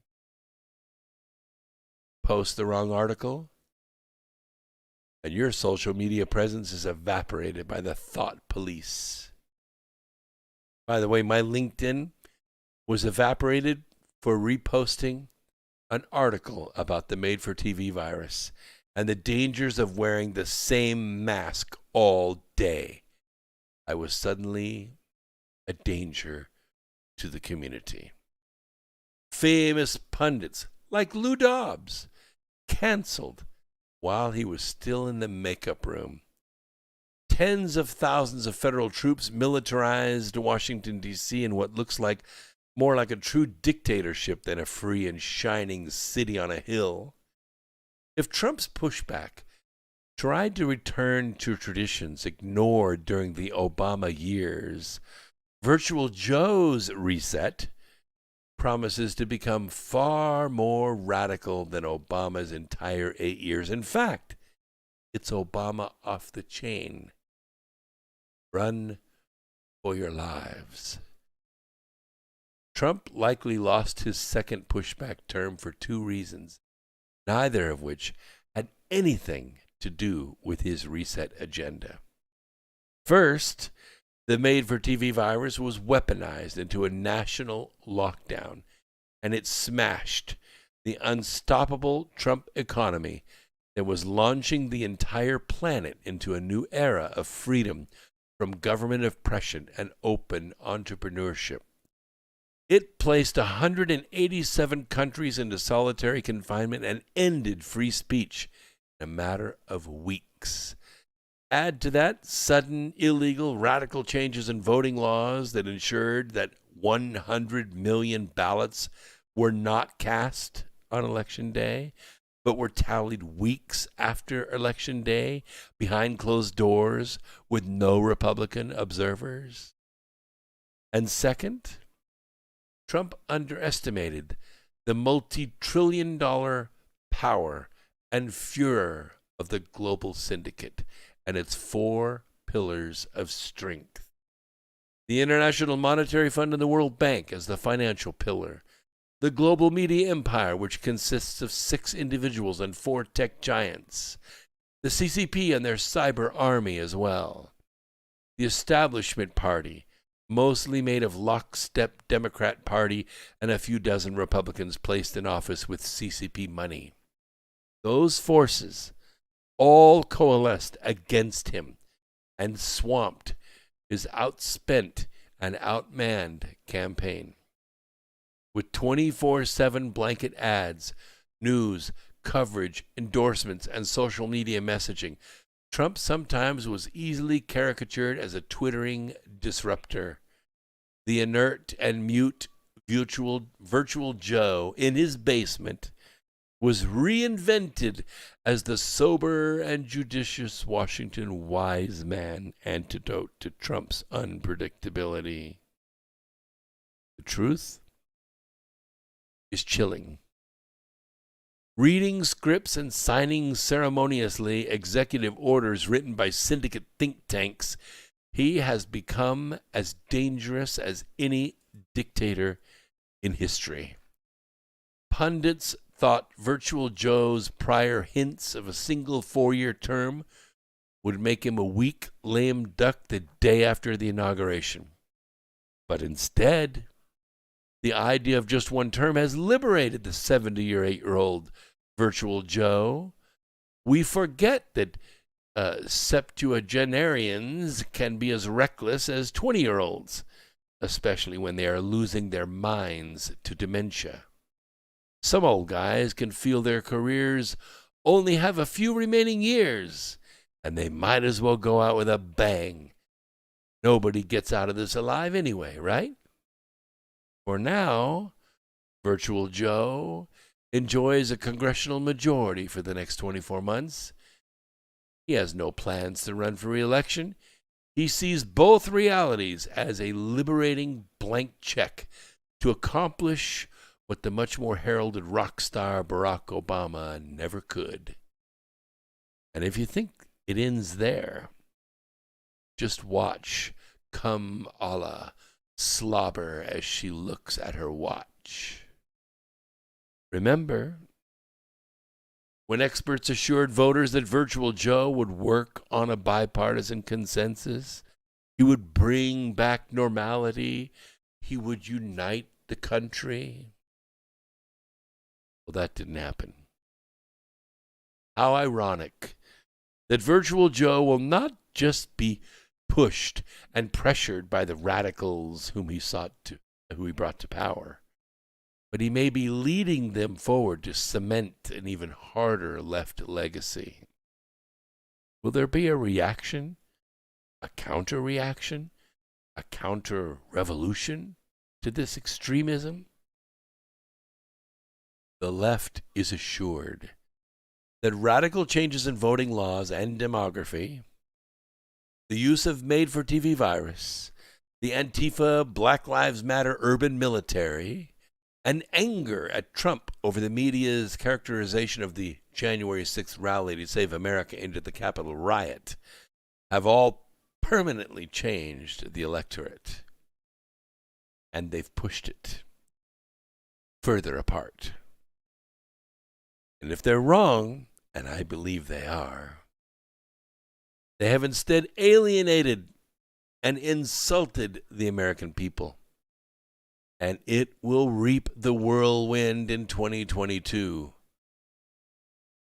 That is, if the vote has not already been printed and counted by the syndicate forces. Remember when Pelosi said, "He's already lost. He just doesn't know it yet." It was all done in advance. Just so you know. Why Captain Cook, says 2020. You'll have to ask them. But I think Captain Cook, was he a pirate? Did he trade in slaves? I don't know. I don't know what Captain Cook did. Was he a cook? I guess he was a cook, but maybe not a cook, but he was a cook. What was that? Captain. That's right. Captain Crunch can stay. That's right. Can't get rid of Captain Crunch. Mr. Green Jeans, I hope you're right. I hope I always have a voice here. Alberta, Canada, extreme cold and wind chill, -40 to -55 C for the next 7 days. Yow! That is real cold. You could skate outside with that kind of temperature. Wower. By the way, minus 40C is minus 40F. That's where the two temperature scales are equal. You think the Russians are coming for Alberta's oil? I don't think so. I think, yeah, they may be circling, but I think China's got their eye on it. Yeah, instead of going south with the pipeline, that pipeline's going to have to go west. Yeah, afraid so. It's going to have to go west, and they're going to be Chinese tankers filling it up. Big M has all the evidence they need. What is it? Foxhole has a champagne now too. Looks like a Star Trek control panel. Trader Joe's. I like that, Trader Joe's. What is it? Oh, we don't want to see. 31-9, Tampa Bay. 5 seconds left in the third quarter. We'll see what happens. I don't know. Yeah, the Trader Joe sticker is amazing. I don't know if I'd put it on my truck, though. Somebody might retaliate against it. The Hawaiians ate Captain Cook. That's probably true.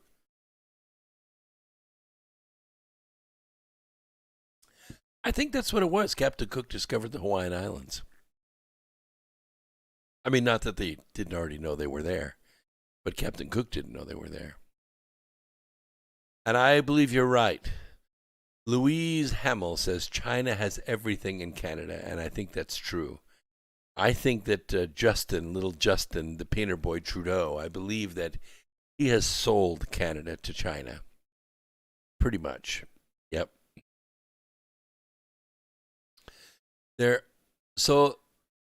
James says, so there's still people thinking Trump's going to be president, which would be great. What do you think? Now, I think Trump's presidential days are over. At least President Donald J. Trump, his presidential days are over. The global syndicate was too big, too powerful, too ruthless, and I don't believe that his influence is over yet. You have some people in the Republican Party saying Donald Trump is not going to shape the Republican Party of the future. And they may be true, because the Republican Party may dry up and blow away, but it's going to be replaced by another party. The establishment party, which was the, quote, regular order, McConnell's Republican Party, is probably going to go away. But I'm going to share a story with you. Let's see how much time I got in this. I got 3 minutes. I think I can get this in, because I want to talk to you about the other Green New Deal. Normally, a freshman congressman, or in this case, congresswoman, of the minority party, when they arrive, they go through a bunch of orientation. Then they're assigned to sit on various do-nothing committees where they're occupied with voting and arguing and pushing papers and then going across the street to offer dollars for themselves and for the party. And if you don't man the phones raising money, you will not be supported by the party, blah, blah, blah, and very quickly you will lose your next election. That is exactly what happened to Marjorie Taylor Greene. But then she made the fatal mistake of winning as a MAGA convert. Democrats issued a kill order, and they used their majority status in Congress to remove her from all her committees, even though she was a Republican. This is the first, Earth Explorers. Never in history has the majority used their power to remove a minority party member of a committee. In fact, of all committees. Now, what good is it to be a congressman and not be on any committees? What a great question. For the first time in American history, we're about to find out. This is the Green New Deal, spelled G-R-E-E-N-E. After Democrats successfully ousted Marjorie Greene from her committees, Congressman Matt Gaetz warned that they had made her possibly one of the most powerful Republicans in Congress. And not stopping there, he said that they had definitely made her the most powerful freshman in Congress. Bravo, Marjorie Taylor Greene, Matt said. in response to her last press conference. That was so good, I almost had to smoke a cigarette afterward. She was policy-focused. She was graceful. I think she pointed out the hypocrisy in the media. More importantly, we saw that yesterday, Democrats made Marjorie Taylor Greene certainly the most powerful freshman in Congress, and possibly one of the most powerful Republicans in Congress.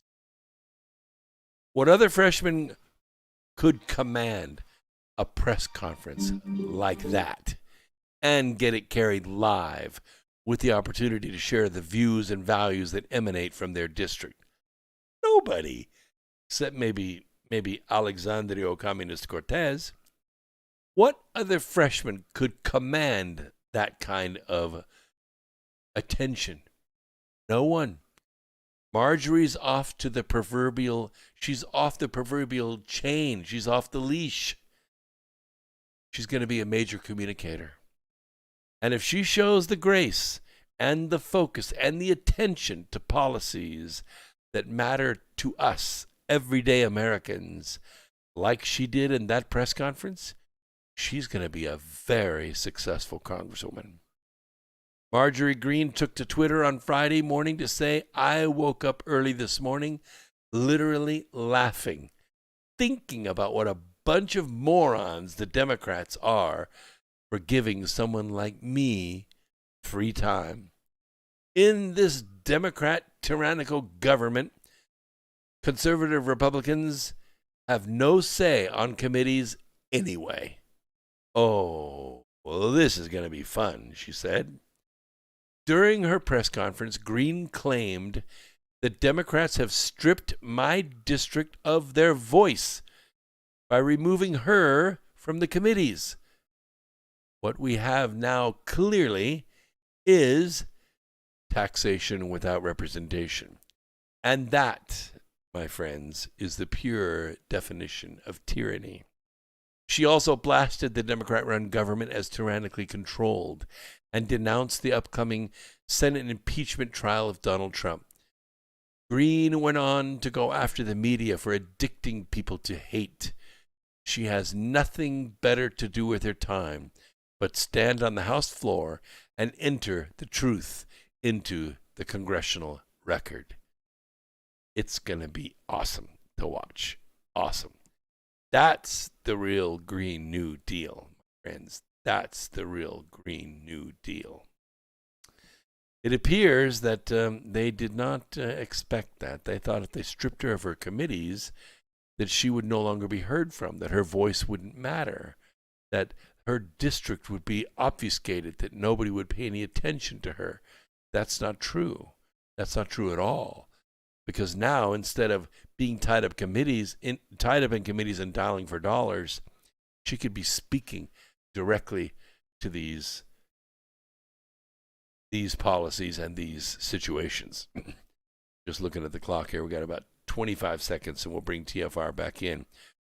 We are about an hour and a half into this, or left tonight. And I've got a few more stories to go. We'll keep relating to the chat room as much as we can. Let's see here what time we got. And we'll bring the studio in about 10 seconds. Sorry for these little production gyrations we have to go through in the program, but this is what you have to do to satisfy YouTube so that you don't get copyright strikes. Okay, here we go. TFR, Truth Frequency Radio.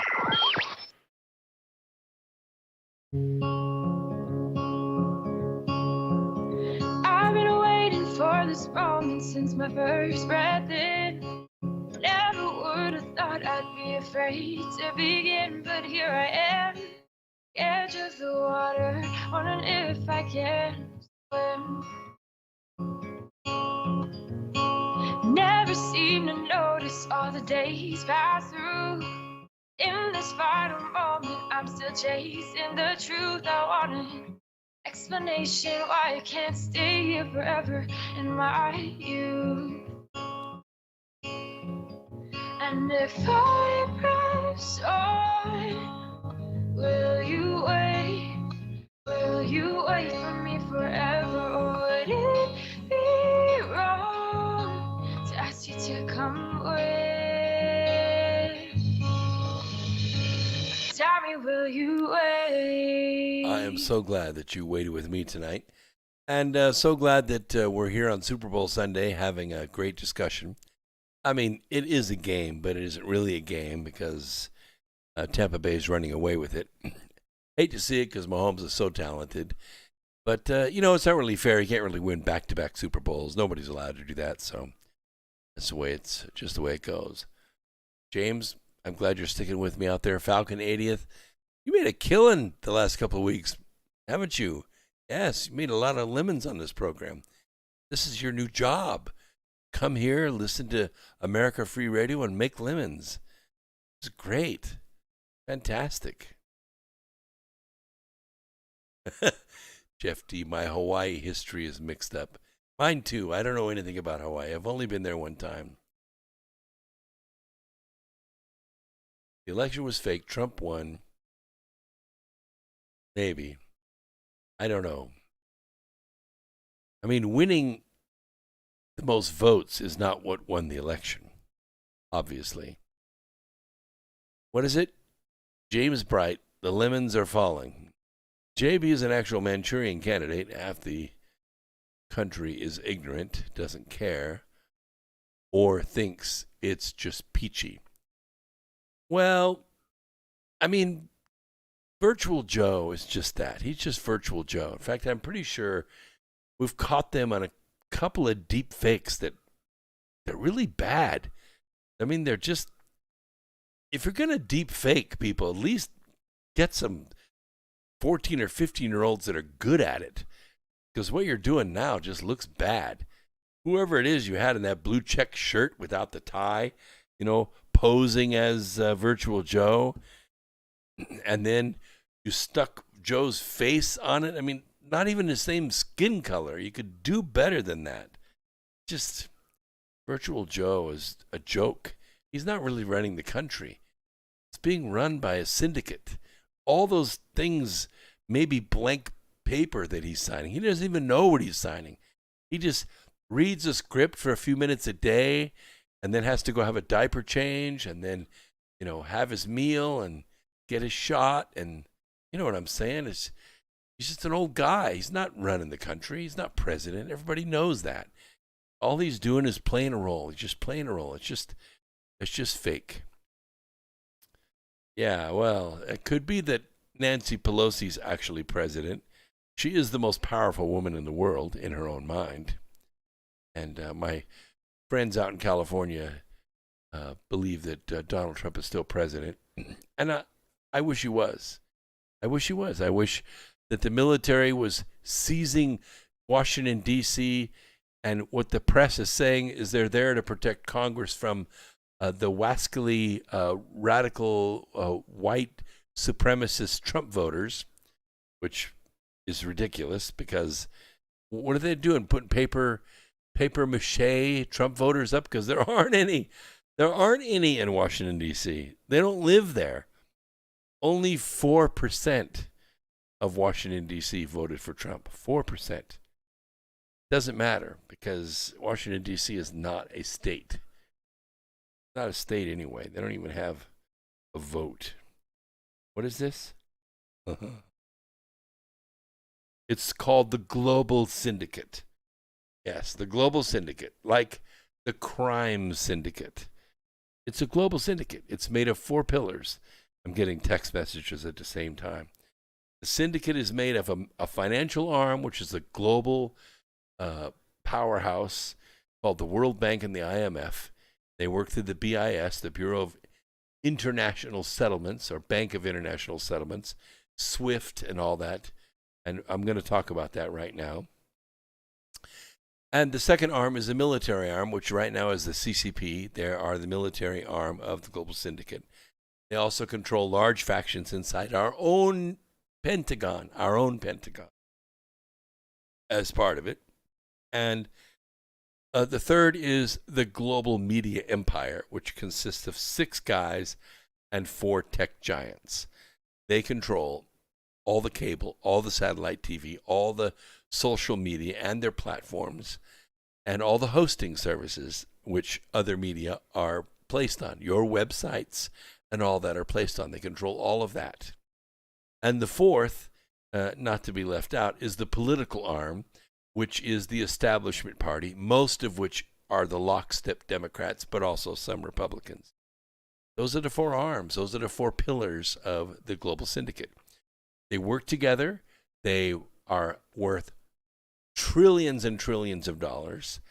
And it was very difficult, if not impossible, for Trump and 74 million Americans to fight them. Now, Trump won the most votes, but it wasn't enough, because it's not who votes, it's who counts the votes. That's what matters. And when it comes to a government of corruption of this size, winning is everything. It's everything. Once you've won, once you say you've won, once you get enough people to say that you've won, and saying otherwise would be overturning the winning, which is kind of an oxymoron there, but yes. A lot of people think the military is running the country. I know a lot of people in the military. I know that our country has a strong military, but our government and the structure of our government is set up so that the military cannot run the country. It is set up that way. But think about it. The only defense that the president has against the military taking over the country is the Washington, D.C. National Guard. Yes. And who does the Washington, D.C. National Guard answer to? Only the president. No one else. Doesn't answer to the mayor, doesn't answer to any senator, doesn't answer to the Speaker of the House or the vice president. Only the president. It's been like that since Thomas Jefferson was president, because he saw vulnerability. He said, what happens if the crown comes over and they get a bunch of friends in the Senate and they make a few bribes and they take the military and try to take over the government in a military coup? Well, Jefferson said, I got to have an army to protect myself. I got to have an army to protect the presidency. And so Thomas Jefferson prevailed in his thinking, and he gained control of, and the president has had it ever since, of the Washington, D.C. National Guard. They're the ones that are there to protect Washington from being taken over by the military. So doesn't it seem strange to you that they have built a fence and are beginning to establish a wall around Congress, and on the inside of that wall, or the outside of the wall, maybe it is, the National Guard is set up? What does that mean? The barbed wire's on the inside, the fence is set up from the outside in, so you can't disassemble the fence from the inside, but you can from the outside. What does it look like to you? Logic would say that they have fenced in Washington. They have fenced in our government, and they put the National Guard on the outside of the fence. What does that say to you? Has the government taken over our capital? And would we even know about it? Would they even reveal their plan to us? Even General Flynn was asked, is there a plan? He said, no, there's no plan. But he's an expert. I mean, an expert at deception. And if he says there's no plan, there might be a plan. All right, so let's talk a little bit about this. Currency, what's going on. There's a lot happening. Yeah, Ray, that's a good point. It's a prison. It could be a prison. We don't know. The press is never going to tell us this. We're hearing it through the back channels. James says it looks like an insurrection, smells like an insurrection, and so on. It's not an insurrection. It's not an insurrection. An insurrection is an armed uprising against the government. That's not what that is. What we're probably talking here is about a seizure of the government, a seizure of at least the buildings of the government. I think people are still free to come and go, but let's talk about the currency a little bit, because this is where the real story is going to be told. You know, I like to discuss the financial forces of the world because the math is fascinating to me. And it's a fascinating global effort of herding the chaos of greed and fear into a checkout line. For every action, there is an equal and opposite reaction. In the case of international trade and global payments, President Trump made aggressive and unprecedented use of sanctions and tariffs. And these actions leveled the playing field for global trade, and they punished global bad actors. In a matter of just a few months of Trump taking office, the deals conjured out of bribery, murder, blackmail, and secrecy were replaced with open trade, with rewritten treaties, and a lockout of lobbyists and bagmen. But a series of equal and opposite reactions are occurring as the global syndicate moves to remove the role of the U.S. dollar at the center of global trade and influence. We've talked about this a few times, but now we're beginning to see it happen. And this is going to have long-lasting structural impact in ending the dominance of the dollar as the world's reserve currency. Over the past years, Trump set out to address inequities in the global trade environment by imposing tariffs and sanctions on various countries like China, Mexico, Canada. He rewrote the North American Free Trade Agreement into the United States-Mexico-Canada Agreement. Even the countries in Europe, in the European Union, were affected. In addition, Trump implemented sanctions against Russia in 2017 and more recently against Iran, China, and Venezuela, and effectively using the dollar's role as the center of global trade and finance to force compliance of these other nations. And these actions impacted nations way beyond those directly targeted by the U.S. action. And today, many governments around the world are taking countervailing steps to remove their reliance on the dollar-based global trade and finance system that has reigned as king since 1944, a very auspicious date in history. It is the result of victory, not cooperation.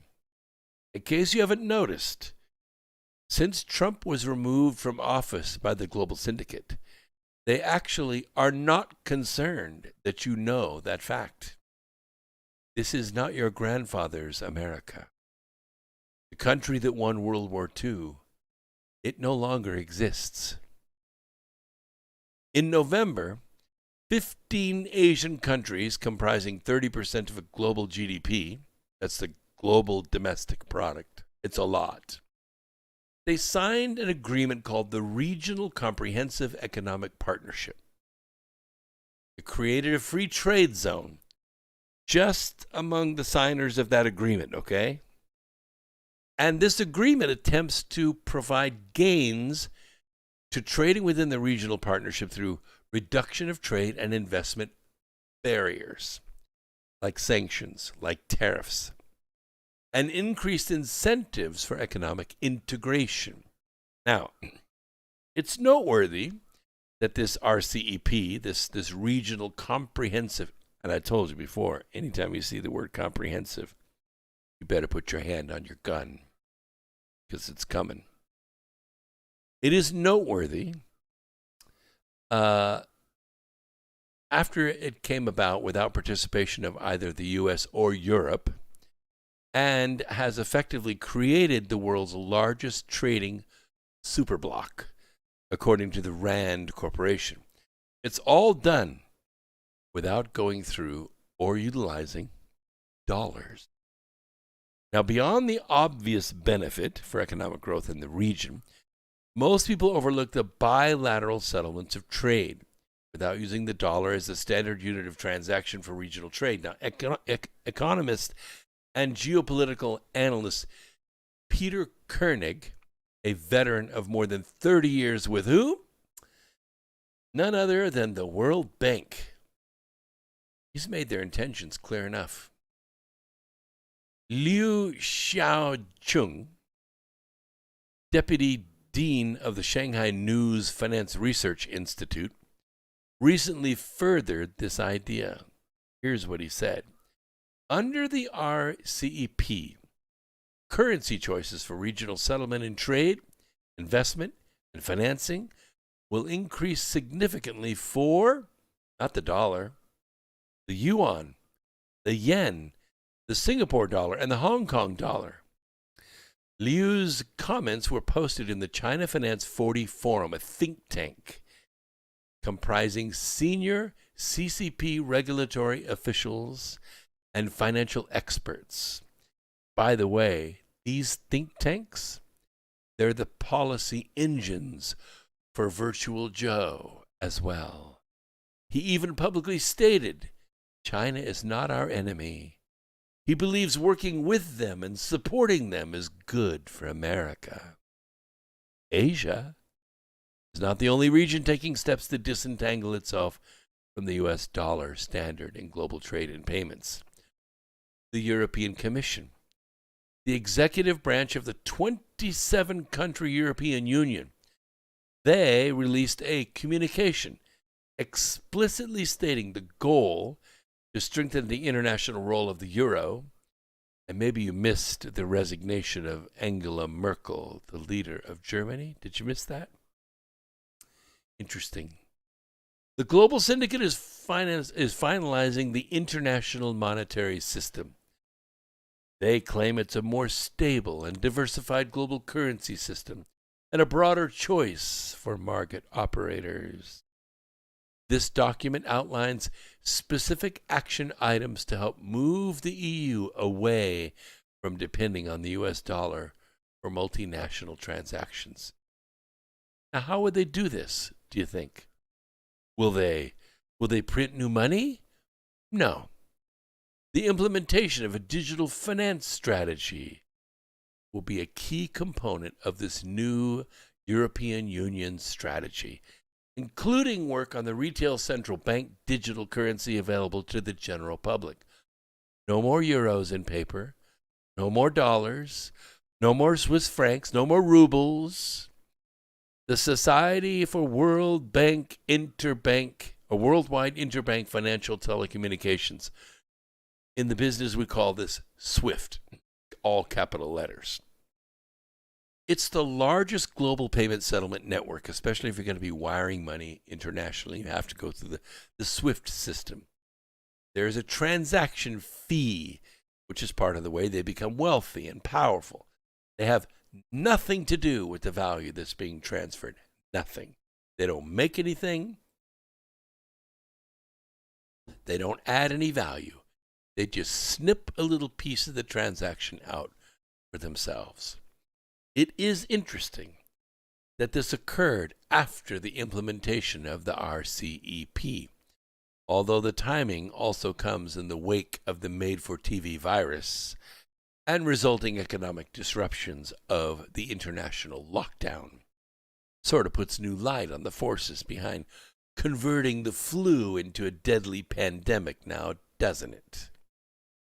An additional element to watch is going to be, I think, the allocation of global central banks' foreign currency reserves to the dollar.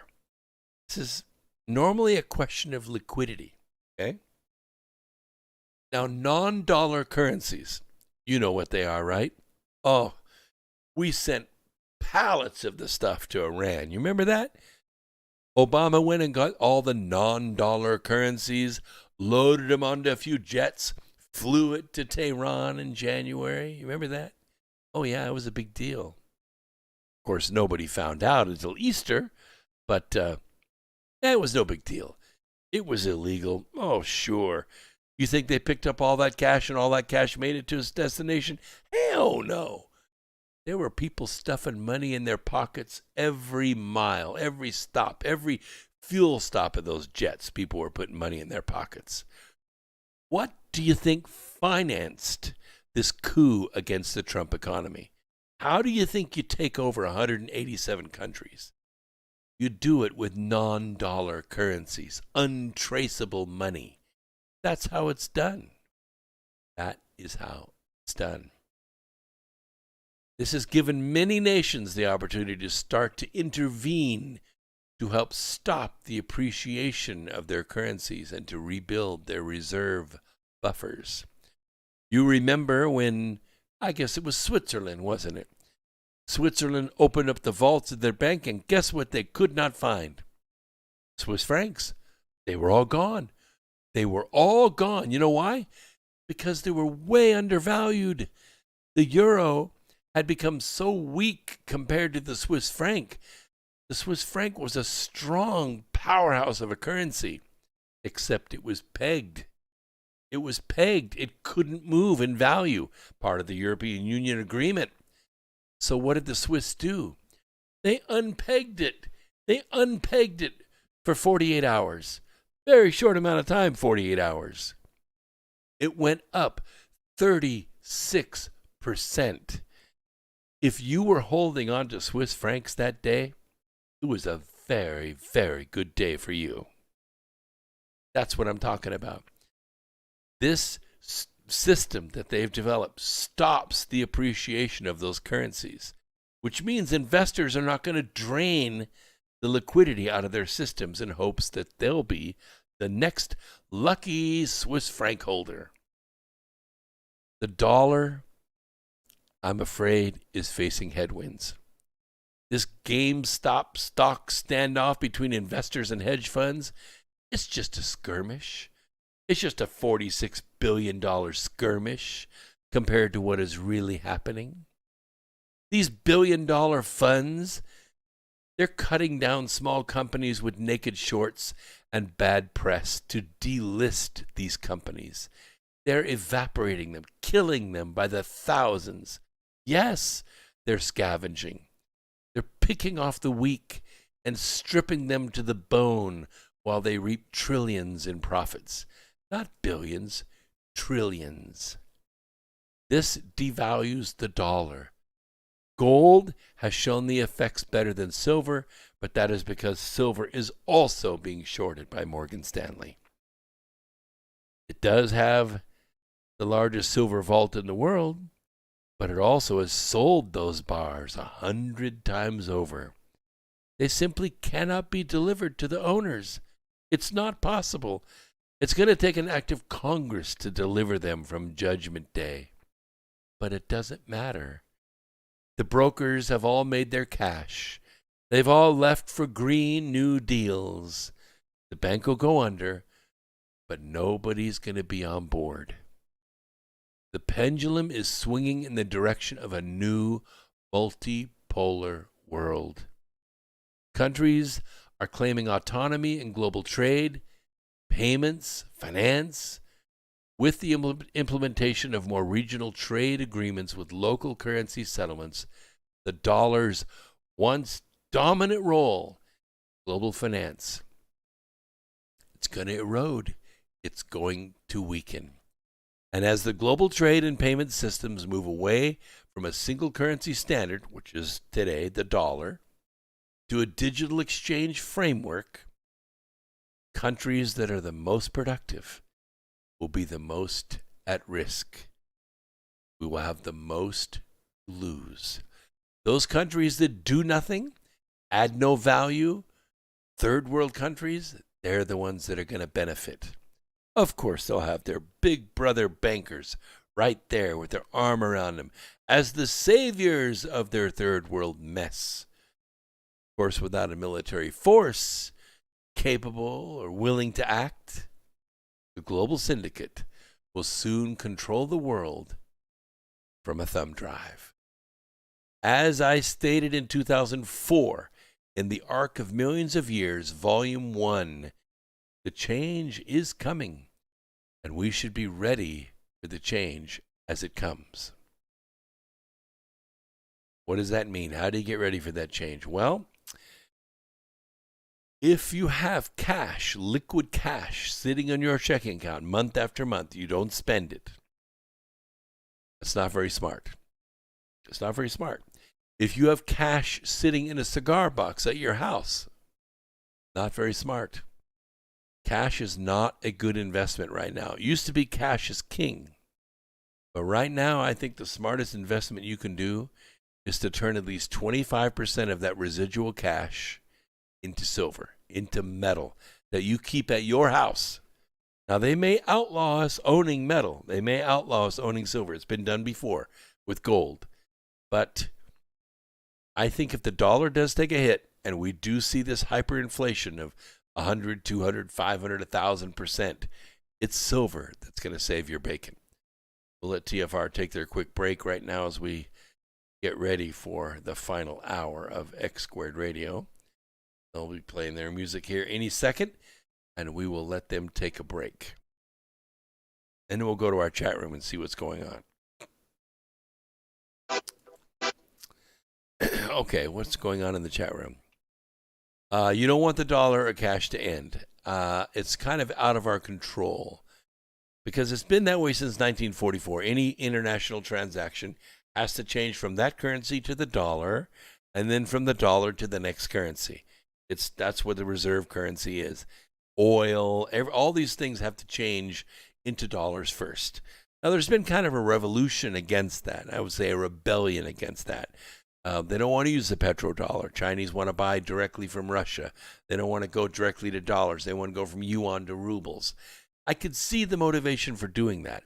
Nobody wants American banks or American dollars to take a snip out of everything that is changed. I get it. But one of the reasons that it is that way is to create global stability. That's why it was set up in 1944. We didn't want to let oligarchs or nations be able to move money internationally without it going through dollars. Because exactly what Obama did by moving that cash from those secret vaults of non-dollar cash to Iran is exactly what we wanted to stop. We wanted to be able to stop tyrannical governments from getting their hands on large amounts of cash. That's why it went through dollars first. But Obama went around that. Obama committed treason and sent cash directly to our enemies. I'm sorry. That's treason. And it should be prosecuted. And that's a very good point. It's a very good point. T-Rad Dad says, your local shop. You're a very smart person. In fact, my next story is the way to safety.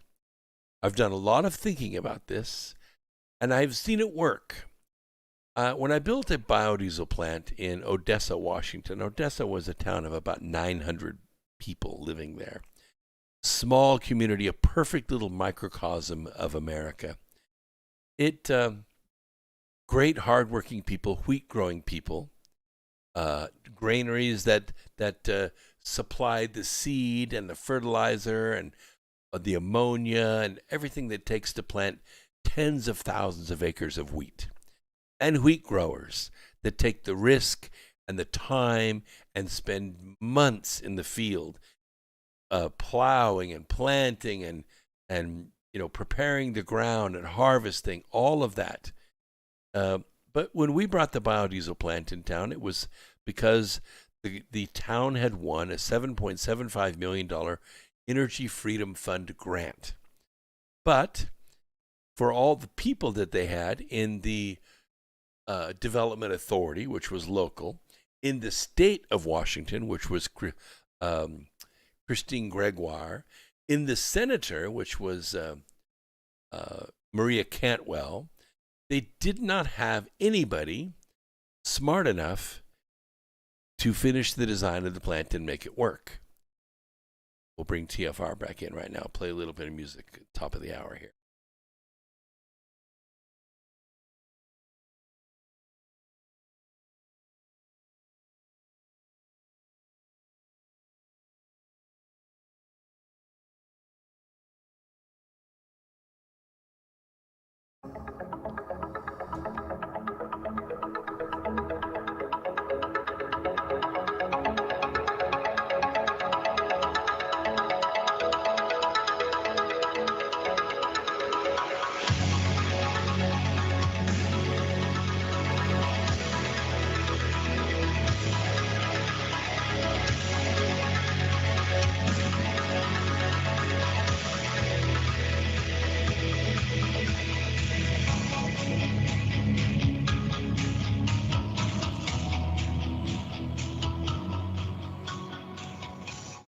Okay, so long story short, get called up to Odessa, Washington.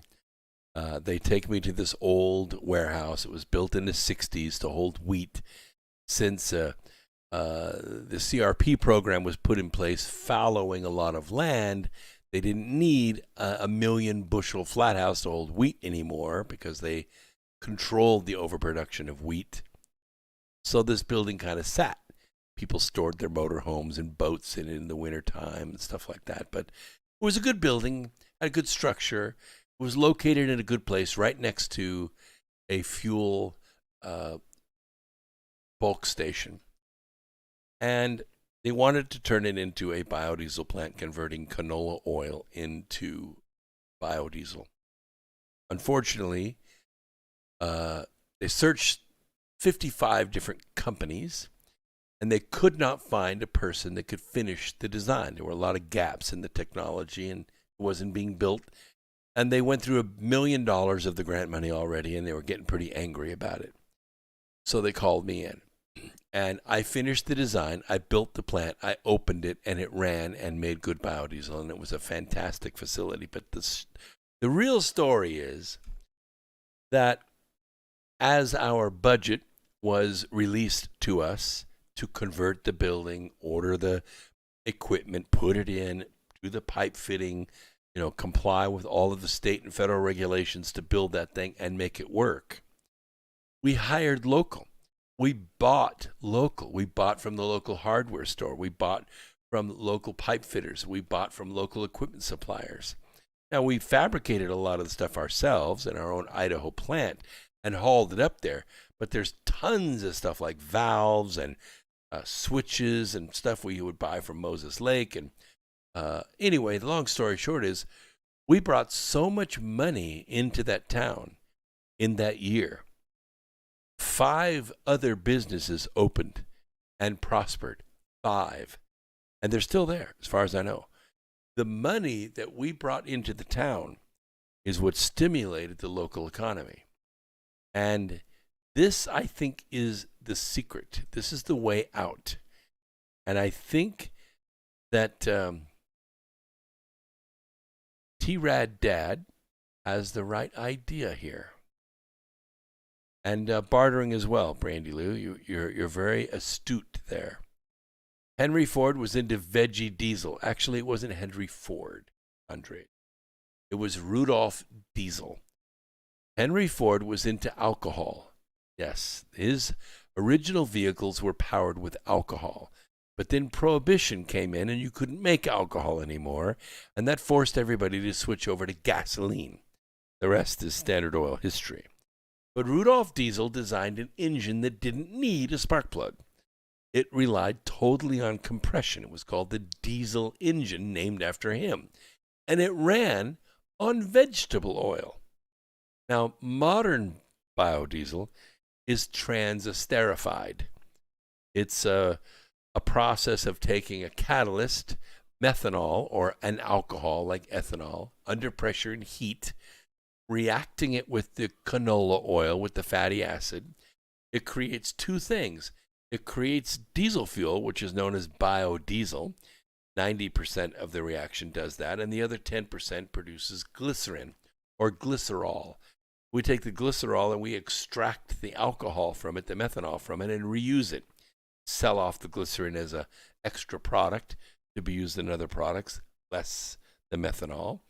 And then the biodiesel can be used to run your farm equipment. It can also be used to be blended with regular diesel fuel. And there are great benefits from doing this. First is the reduction of the pollution. Second, and probably even more importantly, is it replaces the lubricity that is lost from modern diesel by the removal of the sulfur. We use low sulfur diesel, right? But sulfur is actually the slipperiness of the diesel oil, diesel fuel. That sulfur, which is naturally occurring, or calcium, either one, naturally occurring in the oil, is what keeps the metal from rubbing against metal. It makes the engines last for 1 million miles. And biodiesel replaces that lubricity. It also raises the cetane number In gasoline, we deal with octane, but in diesel, we deal with cetane. And they can add, a cetane number as high as 56 or 57, which is really good. Anyway, all this adds to power and reduces pollution.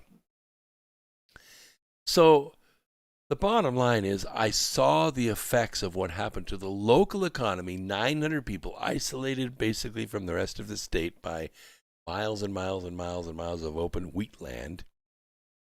I saw the effect of local money on the local economy, and it was good. Now, many people ask me if there is a way for small communities to save themselves from the global syndicate. And I have to tell you that there is, because I've seen it work.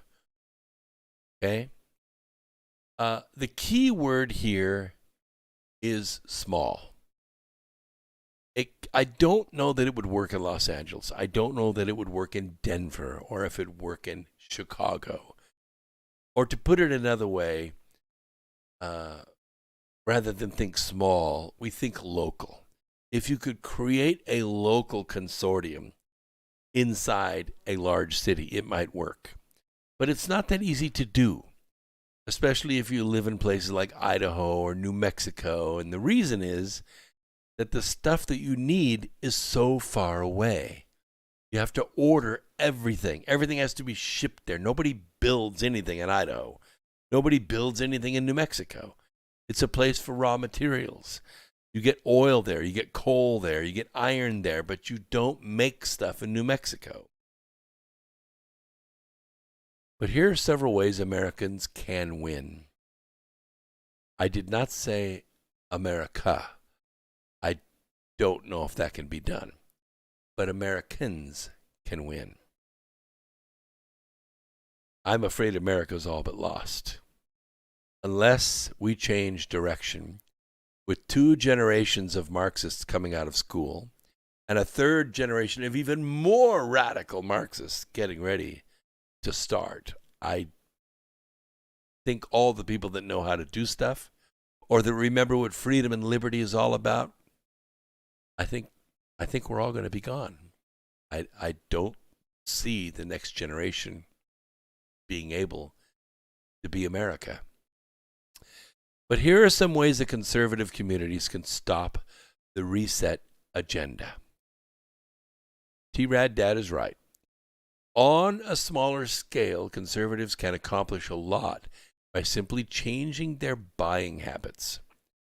Right now, you do 80% of your retail spending with big box stores, and you do about 20% locally.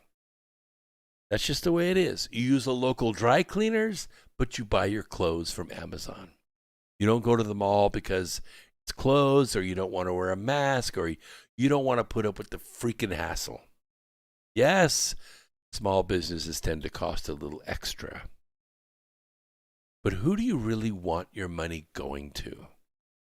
You want your money going to China? You want your money going to India? Do you want your money filling the pockets of Chinese corporate moguls that are working to destroy your freedoms and undermine your economy? Or do you want your cash to circulate locally? By the way, I think that includes banking, and I've been getting a hit.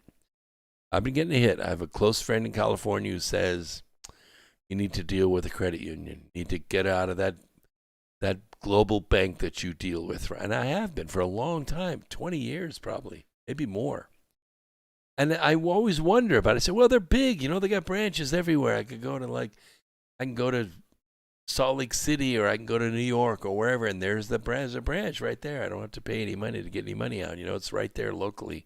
If I lose my debit card in Dallas, I can just walk into the bank and get another one because the bank's right there.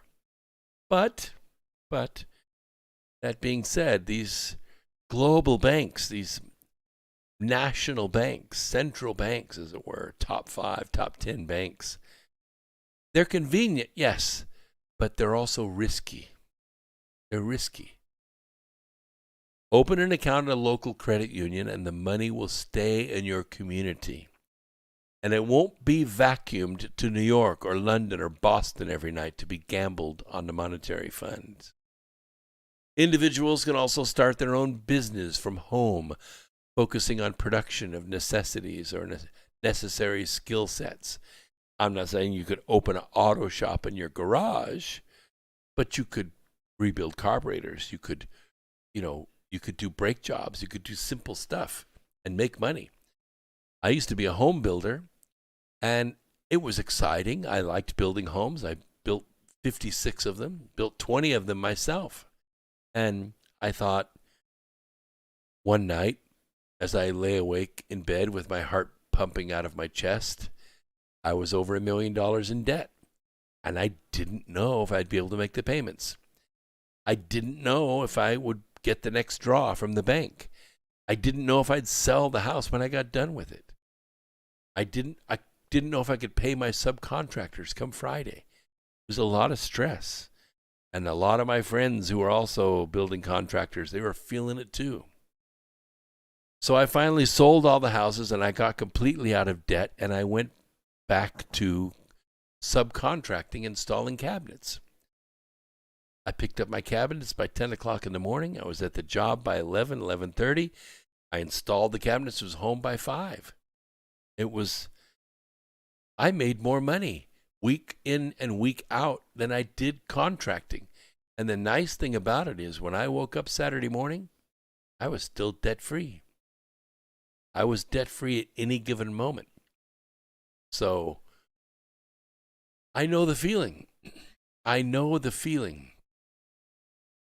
This strategy also extends to local farms.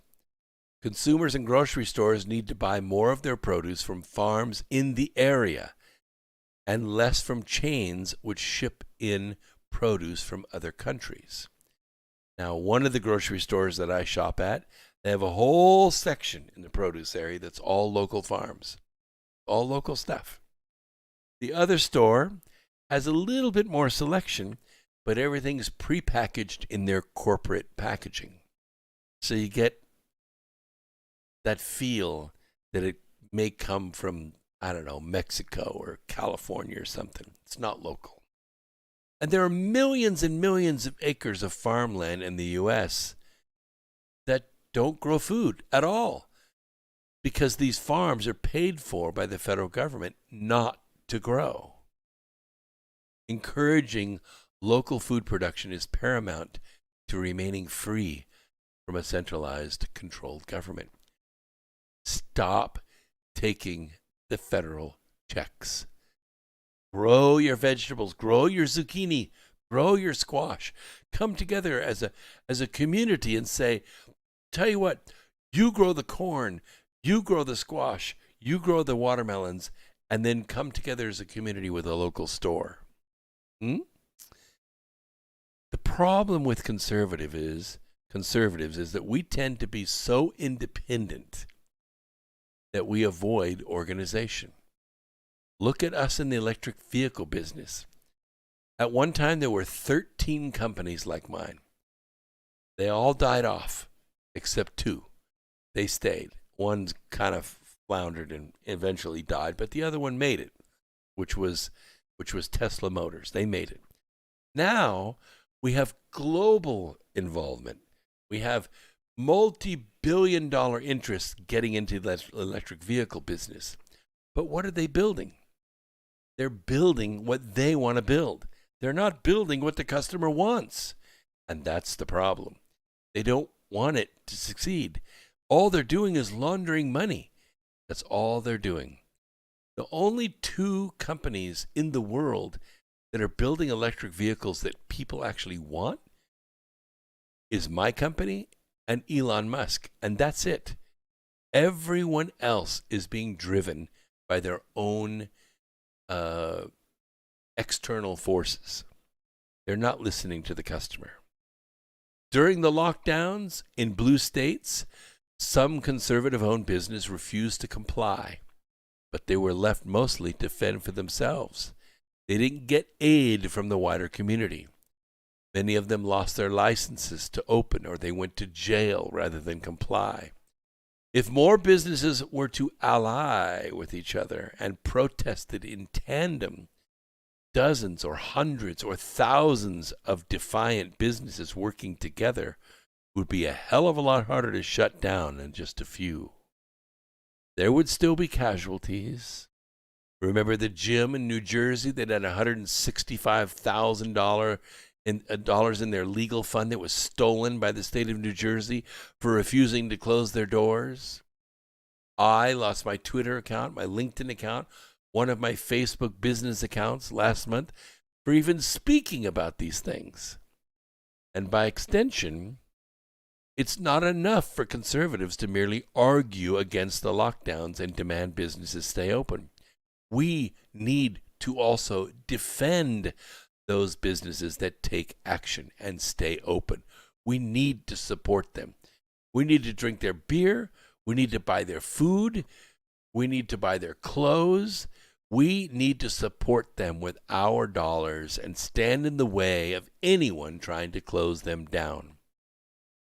They're taking a big risk for us, so we need to be willing to take risks for them. Imagine if Virtual Joe tried to assert a national lockdown order and more than half of the businesses in the country said, "Screw you, we're staying open." It's a little like the National Guard turning their backs on his Washington motorcade and refusing to salute as he passed by. What if patrons refused to allow federal agencies to intimidate those businesses? The lockdowns would be nullified, would they not? And Virtual Joe, he wouldn't have anywhere to go. We already know that our vote was canceled. That option is no longer available to us. In the event that the U.S. economy breaks down completely, I think it will only do it for a short period of time because we got to have stuff. We must create contingencies, black markets if need be, to prevent total trade disruption. Because without trade, especially local trade, populations become desperate because then no one has the ability to provide every necessity all the time. People have to be able to barter goods and services in an open market. Now, what is a barter network? I've never actually seen one work. I've read about them, but I've never actually seen one work. And they are a base fundamental. The universal go-to solution during economic collapse. And we've seen it in history, but I've never actually witnessed it work. Every society in modern history has used barter markets to stay afloat during financial crisis and to bypass government economic controls, which means taxes on revenue and taxes on inventory. It's crazy confiscatory crap. But you can go to jail for doing that because that's called tax evasion. Now, tax avoidance is legal. Everybody does it. You're allowed to avoid taxes, but you can't evade taxes. Conservatives must start organizing barter networks without money because it's the money that gets taxed, not the stuff. Okay? You set up these networks in your community and you do it now when you don't have to. Practice it. Make it work. It doesn't matter if you're trading with a couple of people or a couple hundred. The process needs to start somewhere. Why is this so important? Because there's a very good chance that the federal government will try to fiscally punish any state or any county that seeks to nullify their reset policies. Case in point would be South Dakota.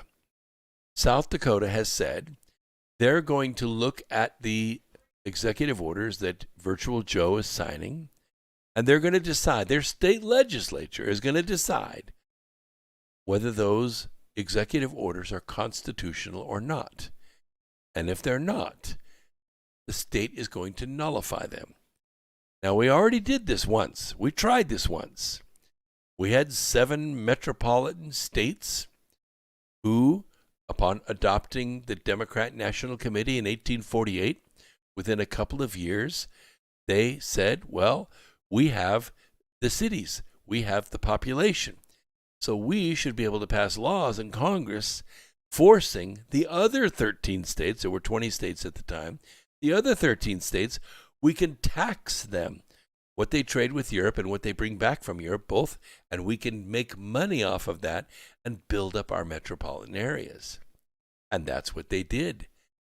So within a very few years, the southern states, beginning with South Carolina, they began looking at these laws that were put in place by the federal government, the Congress, and they nullified them. The South Carolina facilitated through Sumter the movement of goods from the U.S. to Europe by smugglers under fog, and in the North even put a blockade in place to prevent it from happening, but aside from a few skirmishes, it went anyway. Stuff came back from Europe. They waited for the fog or dead of night, and they would sail in through the complex harbors and unload. And so they nullified the federal rules. And what happened is these 7 metropolitan areas discovered that this was happening, and they decided to take military action. The 13 states said, well, that's it then. We are going to secede from the Union. We're not going to pay your taxes. We're not going to be involved in your. We're going to form our own currency, have our own president, and we're going to set our own gauge to our own railroad, and you are not welcome down here. And you already know that 1 million Americans lost their lives for that. 1 million Americans at that time of day, that time of year, that time in our country was devastating. It would be like 40 million dying today. Crazy, insane. No one wants to do that. So North Dakota can nullify these executive orders. But what will happen very shortly is that the Supreme Court will decide that the Supremacy Clause applies and the federal rules are going to override the state rules. And therein lies the conflict. Everything that the state of North Carolina is doing has no teeth. No teeth. Nobody cares. All it's going to take is federal troops to go in there and fix that. But do you really want to do that? You really want to send federal troops to Sioux City, South Dakota? You want to take that kind of action? That's what it's driving to. Why is this so important? Because there's a very good chance that the federal government may try to stop this. And it means that the government will first seek to cut off federal funding to these red states. In the midst of an economic crisis, many regions have become reliant on these federal stimulations as a crutch. And so have you. That $600, that $1,200, this $1,400 that Virtual Joe is talking about, you're becoming addicted to it. You need to be able to say, you keep your money. Of course, they're putting it right into your account. I'm just saying, don't rely on it. Go buy something you would never buy before. Go buy a side-by-side or a sailboat or a motorcycle. Buy something that money would be good for. Don't crutch on it. To truly rebel against this economic reset being forced down our throats, or to put it a better way, crammed up our butts, local economies need to be free from the federal oversight and the consequences. With barter networks in place, along with possible local script, okay? Not script like a movie script, but script like your own local currency, a tradable coupon, an alternate currency. The public will be less fearful of economic retaliation. We've already seen attempts by Virtual Joe to disrupt production of stupid stuff like carbon. You might as well stop the production of popcorn. Carbon. My God, carbon's the most common element in the universe next to hydrogen. Okay? So he stopped the XL pipeline. Big deal. That's Canadian oil. Yes, we've seen about a 15% hike at our pump. You probably have too, or better. It's going to get worse. It's going to get worse. You know, when I really feel it is when it takes $50 to fill up my tank, and that's not very far away. When it takes $100 to fill up my tank, I'm going to retire. I'm not paying it. I'm not paying it. I'm not going to go out and work to spend $100 a day in fuel. Not going to happen. Not going to happen. The time is long past due for states and counties to take back control of the more than 624 million acres of land that has been seized by the federal government without payment. They can't defend it all. The government has been stifling American production for decades, and this has devastated rural communities in particular. Alaska, Idaho, Utah, Colorado, New Mexico, it's insane. We'll be right back after this. Just have to let the TFR people go, and we'll keep going. The Bureau of Land Management has essentially destroyed the timber harvesting industry through unfair regulations. This has led to federal mismanagement of forests to the point that fire hazards has become a major issue. All the young men in the country, in the county areas, that used to work as lumberjacks to support their families, they now have to leave, or they have to work as wildland firefighters, risking their lives. It's completely stupid. Trees are a crop. You plant it, you harvest it, and then you plant back again and harvest again.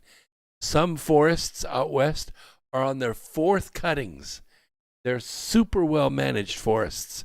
Every time they cut a tree, they plant 3 or 4 to take its place. That's how it works. But the BLM has stopped all of that.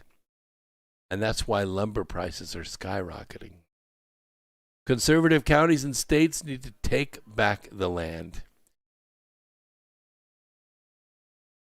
If the federal government tries to retaliate by cutting off the federal funds, it won't matter, because the states will produce jobs and wealth for themselves independently. Stop accepting the federal funds on a state level. Cut the strings and generate your own economies, just like South Dakota does, just like Texas does. In our current political environment, it is becoming a fact of life that the hard left can and will try to harm people that oppose their ideology. They'll put you in jail, and they may even kill you. Big tech companies and governments are helping them to do this. Now more than ever, conservatives that wish to remain free to voice their views and share their facts that are contrary to the leftist narrative are going to have to seek protection from cancellation. But how do you do that? How do you do that? For one thing, you can work for yourselves. I have said, no matter who you work for, no matter who signs your check, you are self-employed. You sell a product, which is what you do, who you are, what you can make, what you assemble, what you write, what you polish, what you clean. That's what you sell. They're buying it from you, and they're probably making a profit off of it. The sooner you realize that relationship, the sooner you'll realize that you are working for yourself. And it means you never have to worry about being fired because of your political opinions. Conservatives need to work for conservatives. This means conservative companies need to focus on hiring conservative employees. I'll just tell you a personal story. One of my shareholders called me. I believe it was Friday, right after lunch, and said, listen, we've been talking to other investors, and the issue is, it's your politics. I said, my politics? I don't even have politics. No, they said it's your Facebook page. You're going to have to take your Facebook page down. You're going to have to stop posting on Facebook. I said, really? Why? They said, because, it's making it difficult to raise money, because the people that have money, well, they're all bleeding heart liberals, and they don't like your conservative views. I said, well, then I don't want them as my partners. And if it means I have to go through life without partners, then so be it. But I'm not going to be partners with a liberal who thinks they own me because they put money in my company. And he said, well, we're at an impasse. What shall we do? I said, the answer is very simple. Buy me out. You write me a check, and I'll go away. You never have to hear from me again. All you have to do is write that check. He said, well, how much is that going to take? Well, I'm not going to tell you what I told him, but it's enough for me, and it's certainly doable for them if they are who they say they are. But we'll just take care of this on the front end because my company, if it's going to be woke, it's going to be woke without me.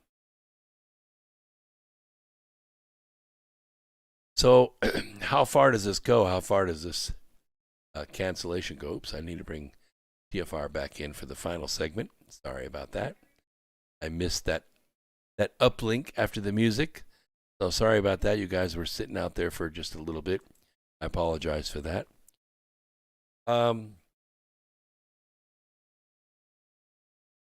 Yes, and Lady Peregrine is exactly right in the chat room. She says, above all, love one another. Connect to original love, the first love. Go within. And you're very welcome. Very welcome. I appreciate that very much. Blue Sky says, the virus has been found deep in the sinus cavity or up your backside. Yeah, I like the butt swabs, don't you? Jeez. Yeah, I think those roadside test stations are going to be hilarious. Put your ass up here in the window. I'm going to swab your butt, and we're going to find out if you have the flu or not. Wow. I mean, just wow. Obviously, it's not in your saliva.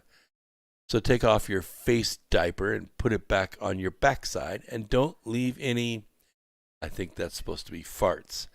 Although I think farts are rather amusing myself. They have so much quality to them. Timbre, sustain, tonal qualities. Don't you think so? I think they're funny. They're really funny in movies.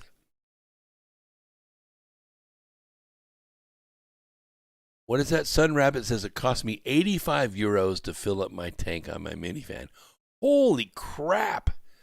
That's expensive. That's expensive. Of course, your minivan probably gets about 60 miles to the gallon over there. When I was in the UK, I had a Peugeot. I had a turbo diesel Peugeot. It was a really nice car. It was automatic, and the little thing would haul butt. I mean, you get out on the M, you could get up to 100 easy.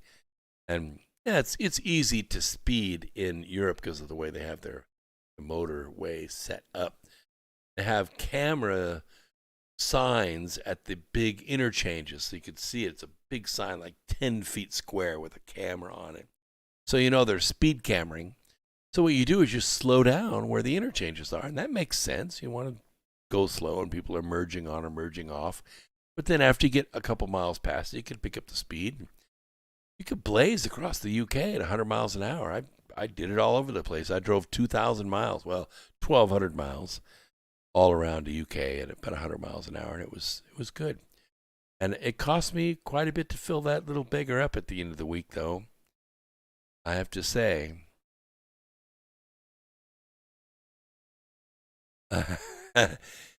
Falcon 80 that says, farts are social warfare. Really? I think it says so much about your personality, though. You know, little toots, long, boisterous, cheek-slapping farts, one cheek sneaks. I think there are a lot of talent, that takes to. Yeah, right. Oh, she says she has a Nissan Almera Tino. Tank holds 60 liters. Okay. Well, that's about what a U.S. tank holds. U.S. tank holds about between 15 and 18 gallons. Small cars hold 10 or 11 gallons, but basically what they try to do is set the range at about 400 miles. Your tank is for 400 miles. There are a few cars that go outside that, but it's not really necessary. I think there are a couple of hybrids. What is it? I don't know if I think it's a Hyundai. Hyundai has a tank that'll take you 700 miles. What is the point? I mean, unless you're driving across, Kansas? I don't know. You don't have to drive 700 miles between fuel ups because they don't want you to do it, for one thing, because if you sit down and you drive 700 miles, think about it. It's like 12 hours in the chair. They don't want your legs blood clotting. You're supposed to get up and walk around every 3 or 4 hours. And that's why they make the tanks 300 to 400 miles, because they need you to get up and walk around and, buy something at a local store. That's right, Boo. Drove on one tank of gas 714 miles from Charlotte, North Carolina, all the way to Detroit. That's a long way. One tank of gas. That was pretty amazing. Pretty amazing. Didn't want to stop. He didn't want to stop. Just keep going. But it's not healthy. You should stop.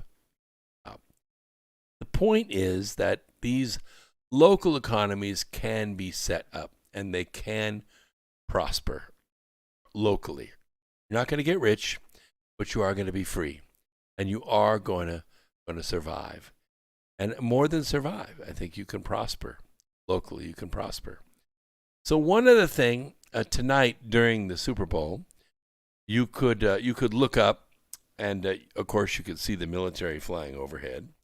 That was pretty cool to see the jets and all the fireworks and everything like that. But the other thing that flew over was the International Space Station. Yeah. I remember I was outdoors in Hattiesburg, Mississippi, and I had looked up in advance when the International Space Station was going to fly over. And it was a summer night. It was about 90.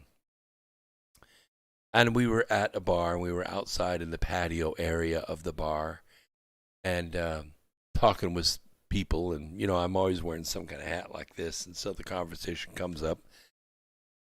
And I just asked them a question. So, would you like to see a spaceship? And they went, well, yeah, what are you going to do? Show us a spaceship? I said, well, yeah. I mean, like, in about 2 minutes, a spaceship is going to come right over this bar. If you want to see it, I'll show it to you. If you don't want to see it, you don't pay any attention then. Oh, yeah, we want to see it. Yeah, put up or shut up, man. I said, well, it's going to be here in about a minute and a half. It's going to come from right over there, and it's going to fly straight over the top of this bar. And I didn't order it, but I did look up the schedule, and it's going to be here. Oh, sure.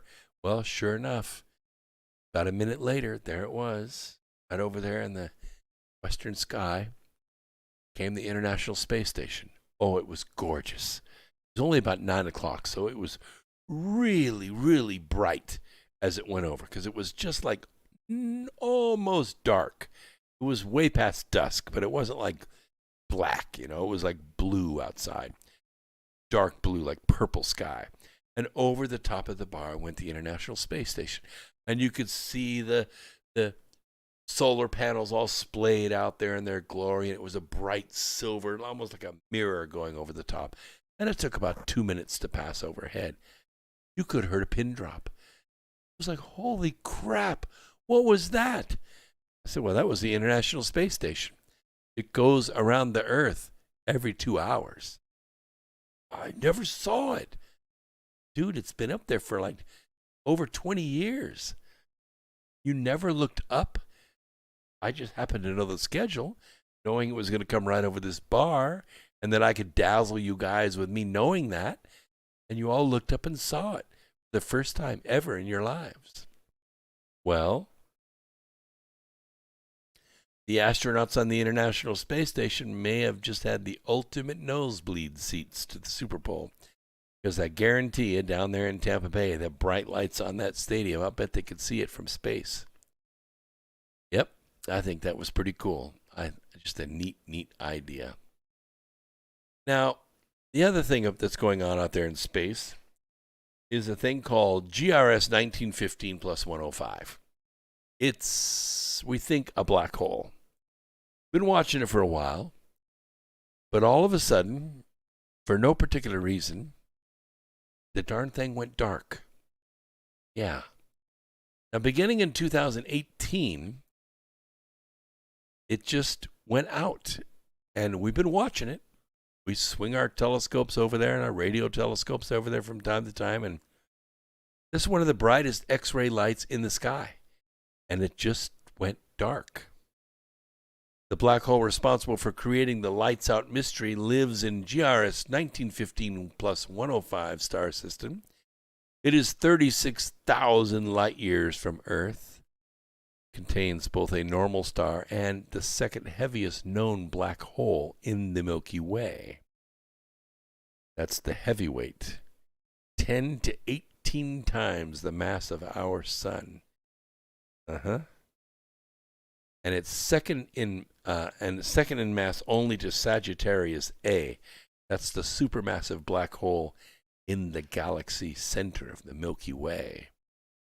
The region around GRS 1915-105 black hole typically shines with an intense X-ray light as it feeds on its companion star. As the material circles the cosmic drain, being sucked into the singularity past the event horizon, the particles within rub together, generating energy before dropping into the darkness at the black hole center. And that swirling material is the black hole's accretion disk, which lights up with X-rays as the black hole devours more and more sustenance. But researchers saw something surprising in the beginning of July 2018, and that is the light dimmed until it finally went out. So what's going on? Well, we suggest that this state should be identified as the obscured state, researchers wrote in a new paper published this year. It hasn't been peer-reviewed yet. I got my own ideas. So the interesting thing is we now believe a possibility. We physicists are all about possibility. In other words, maybe something has come in between the light source and the Swift X-ray telescope that's been monitoring the object. That's a possibility. Plenty of light is still coming from the bright region near the black hole's event horizon. But the X-rays are gone. No existing telescope can resolve details of that faraway system. So we're wondering where these black holes might lead to. There you are, about ready to leap into a black hole. Theoretically, on our photon rocket ship. I mean, what could possibly await, right? Where does it go? Perhaps you will survive if it's a supermassive spinning black hole. You stay away from the event horizon or the Heisenberg uncertainty of singularity ring that might be around, because this thing's spinning at its maximum speed. Where would you end up? And what tantalizing tales would you be able to regale if you managed to clamber your way back? Simple answer to all these questions is, who knows? We really don't know. Falling through an event horizon is literally passing beyond the veil. Once someone falls past it, no one could ever send a message back. No radio wave would ever make it out. Too much gravity. They'd be ripped to pieces by the enormous gravity of the singularity. So I doubt anyone falling through would get anywhere. If that sounds disappointing and kind of painful, that's what's to be expected if we go with what we think we know about black holes. Ever since Albert Einstein's general theory of relativity was considered to have predicted black holes by linking space-time with the action of gravity, it has been known that black holes result from the death of a supermassive star, leaving behind a small, dense remnant core. Now, assuming that this core has more than roughly 3 times or 4 times the mass of our sun, needs to be at least that in order to make this fusion, this crushing gravity overcome the explosive force of the sun.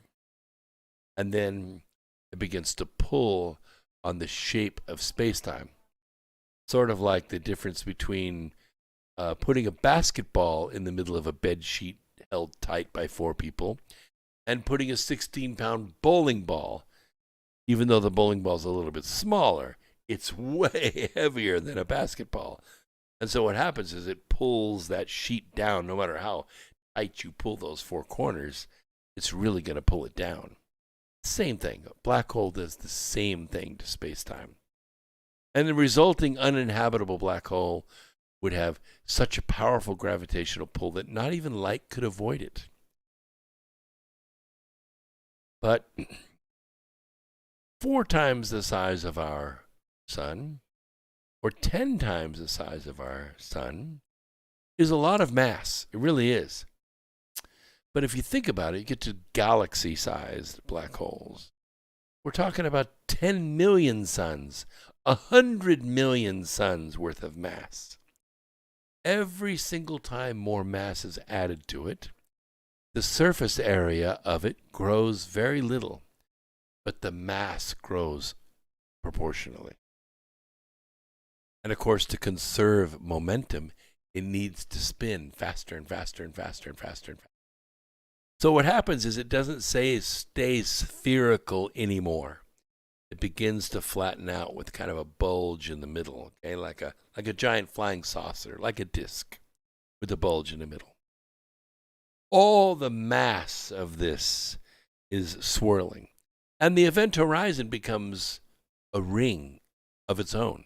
And the more mass that's poured into it, more suns and more solar systems are poured into it, the event horizon begins to expand out. And it may go 100,000 miles. It may go 100 light years. Well, maybe not that far, but it may go a light year or more across. What do you think happens to the singularity? Well, it doesn't stay this single dot in the middle.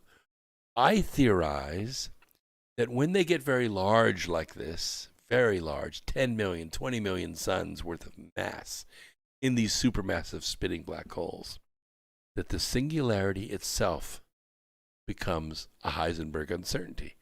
We can't tell where it is, and we can't tell how fast it's going. It is a probability, which means that the event horizon itself could be half a light year across. That's a lot. Half a light year is a big open window with no mass in the way. You're not going to annihilate yourself against the singularity because it's not there. The only thing that's there is that funnel of gravity that's created by the black hole. So a planet or even a solar system could pass right through the middle of that black hole and keep right on going.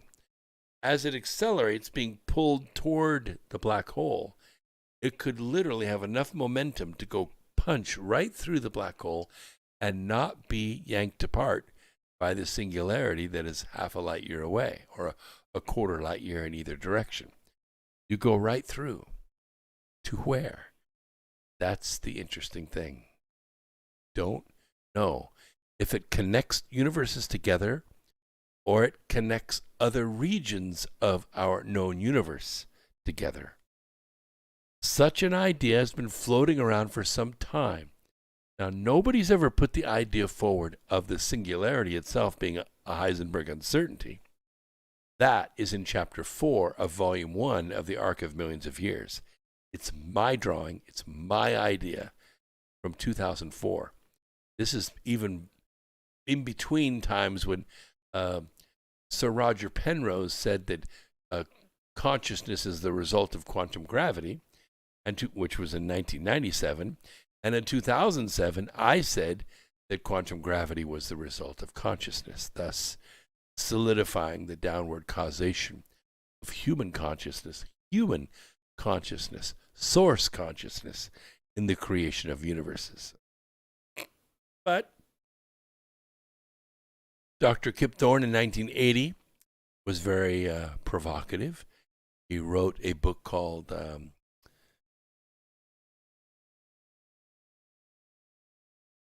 Black Holes and Time Warps. That's what it was. Very thick book, very well written. I enjoyed every page of it. He is one of the leading experts on the astrophysical implications of Einstein's general theory of relativity and was the driving force behind building the two laser interferometer gravitational wave observatories, one in Hanford, Washington, one in Livingston, Louisiana. There's a third in Pisa, Italy. I was due to visit it last year, but of course the made-for-TV virus inspired the shutdown of Italy, and it didn't happen. Thorne, who lent his expert advice to the production team for the Hollywood movie Interstellar, wrote this: "We see no objects in our universe that could become wormholes as they age." In his book, The Science of Interstellar, which was written in 2014, Dr. Kip Thorne told readers that journeys through these theoretical tunnels would most likely remain science fiction. There's certainly no firm evidence that a black hole could allow for such a passage. Yes, well, the fact that there's no evidence to it doesn't mean anything to me, because we're talking about imagination. We're talking about thought experiments. The problem is that we can't get up close to see them ourselves. They're too far away. Thank goodness. Why? We can't even take photographs of anything that takes place inside a black hole because the light can't escape to develop our film. We can take pictures with X-rays of the outer part of the black hole, but X-rays cannot escape either. No radiation comes out of a black hole. He said, "I think the standard story is that they lead to the end of time." Yep. An observer far away will not see that astronaut friend fall into the black hole. They'll just get redder and fainter as they approach the event horizon as a result of gravitational redshifting. But the friend falls right into a place beyond forever, whatever that means. Certainly, if black holes do lead to another part of the galaxy or even another universe, there would need to be something opposite to them on the other side. And there may be things from other universes or other parts of the galaxy that are traveling to us. Just as plausible, isn't it? Scientists have continued to explore the potential connection between black and white holes. In their 2014 study published in the journal Physical Review D, physicists Carlo Rovelli and Hal M. Haggard claimed that there is a classic metric satisfying the Einstein equations outside a finite space-time region where matter collapses into a black hole and then emerges from a white hole. In other words, all of the material black holes have swallowed could be spewed out the other side, and black holes may become white holes when they die. It's just interesting thoughts. I don't know. I thought Interstellar treated it about as well as it could be treated, because what we're dealing with is time dilations.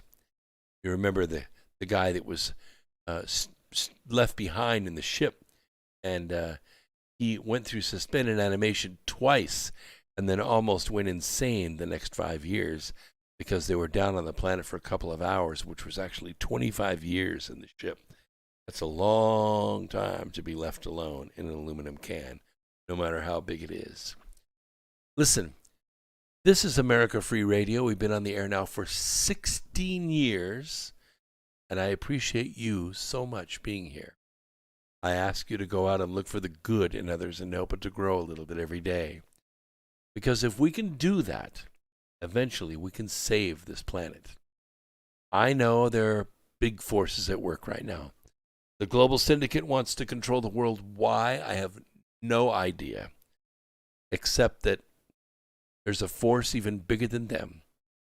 And that force wants to own every soul on this world. They don't want this world to go home, back to heaven, with one single occupant. They want all of us to choose their darkness of our own free will and choice. I don't think we're going to do that. Not the listeners of this program. We'll see you Wednesday night at 8 p.m. right here from the America Free Radio Studios. This is Brooks Agnew saying peace, Earth Explorers.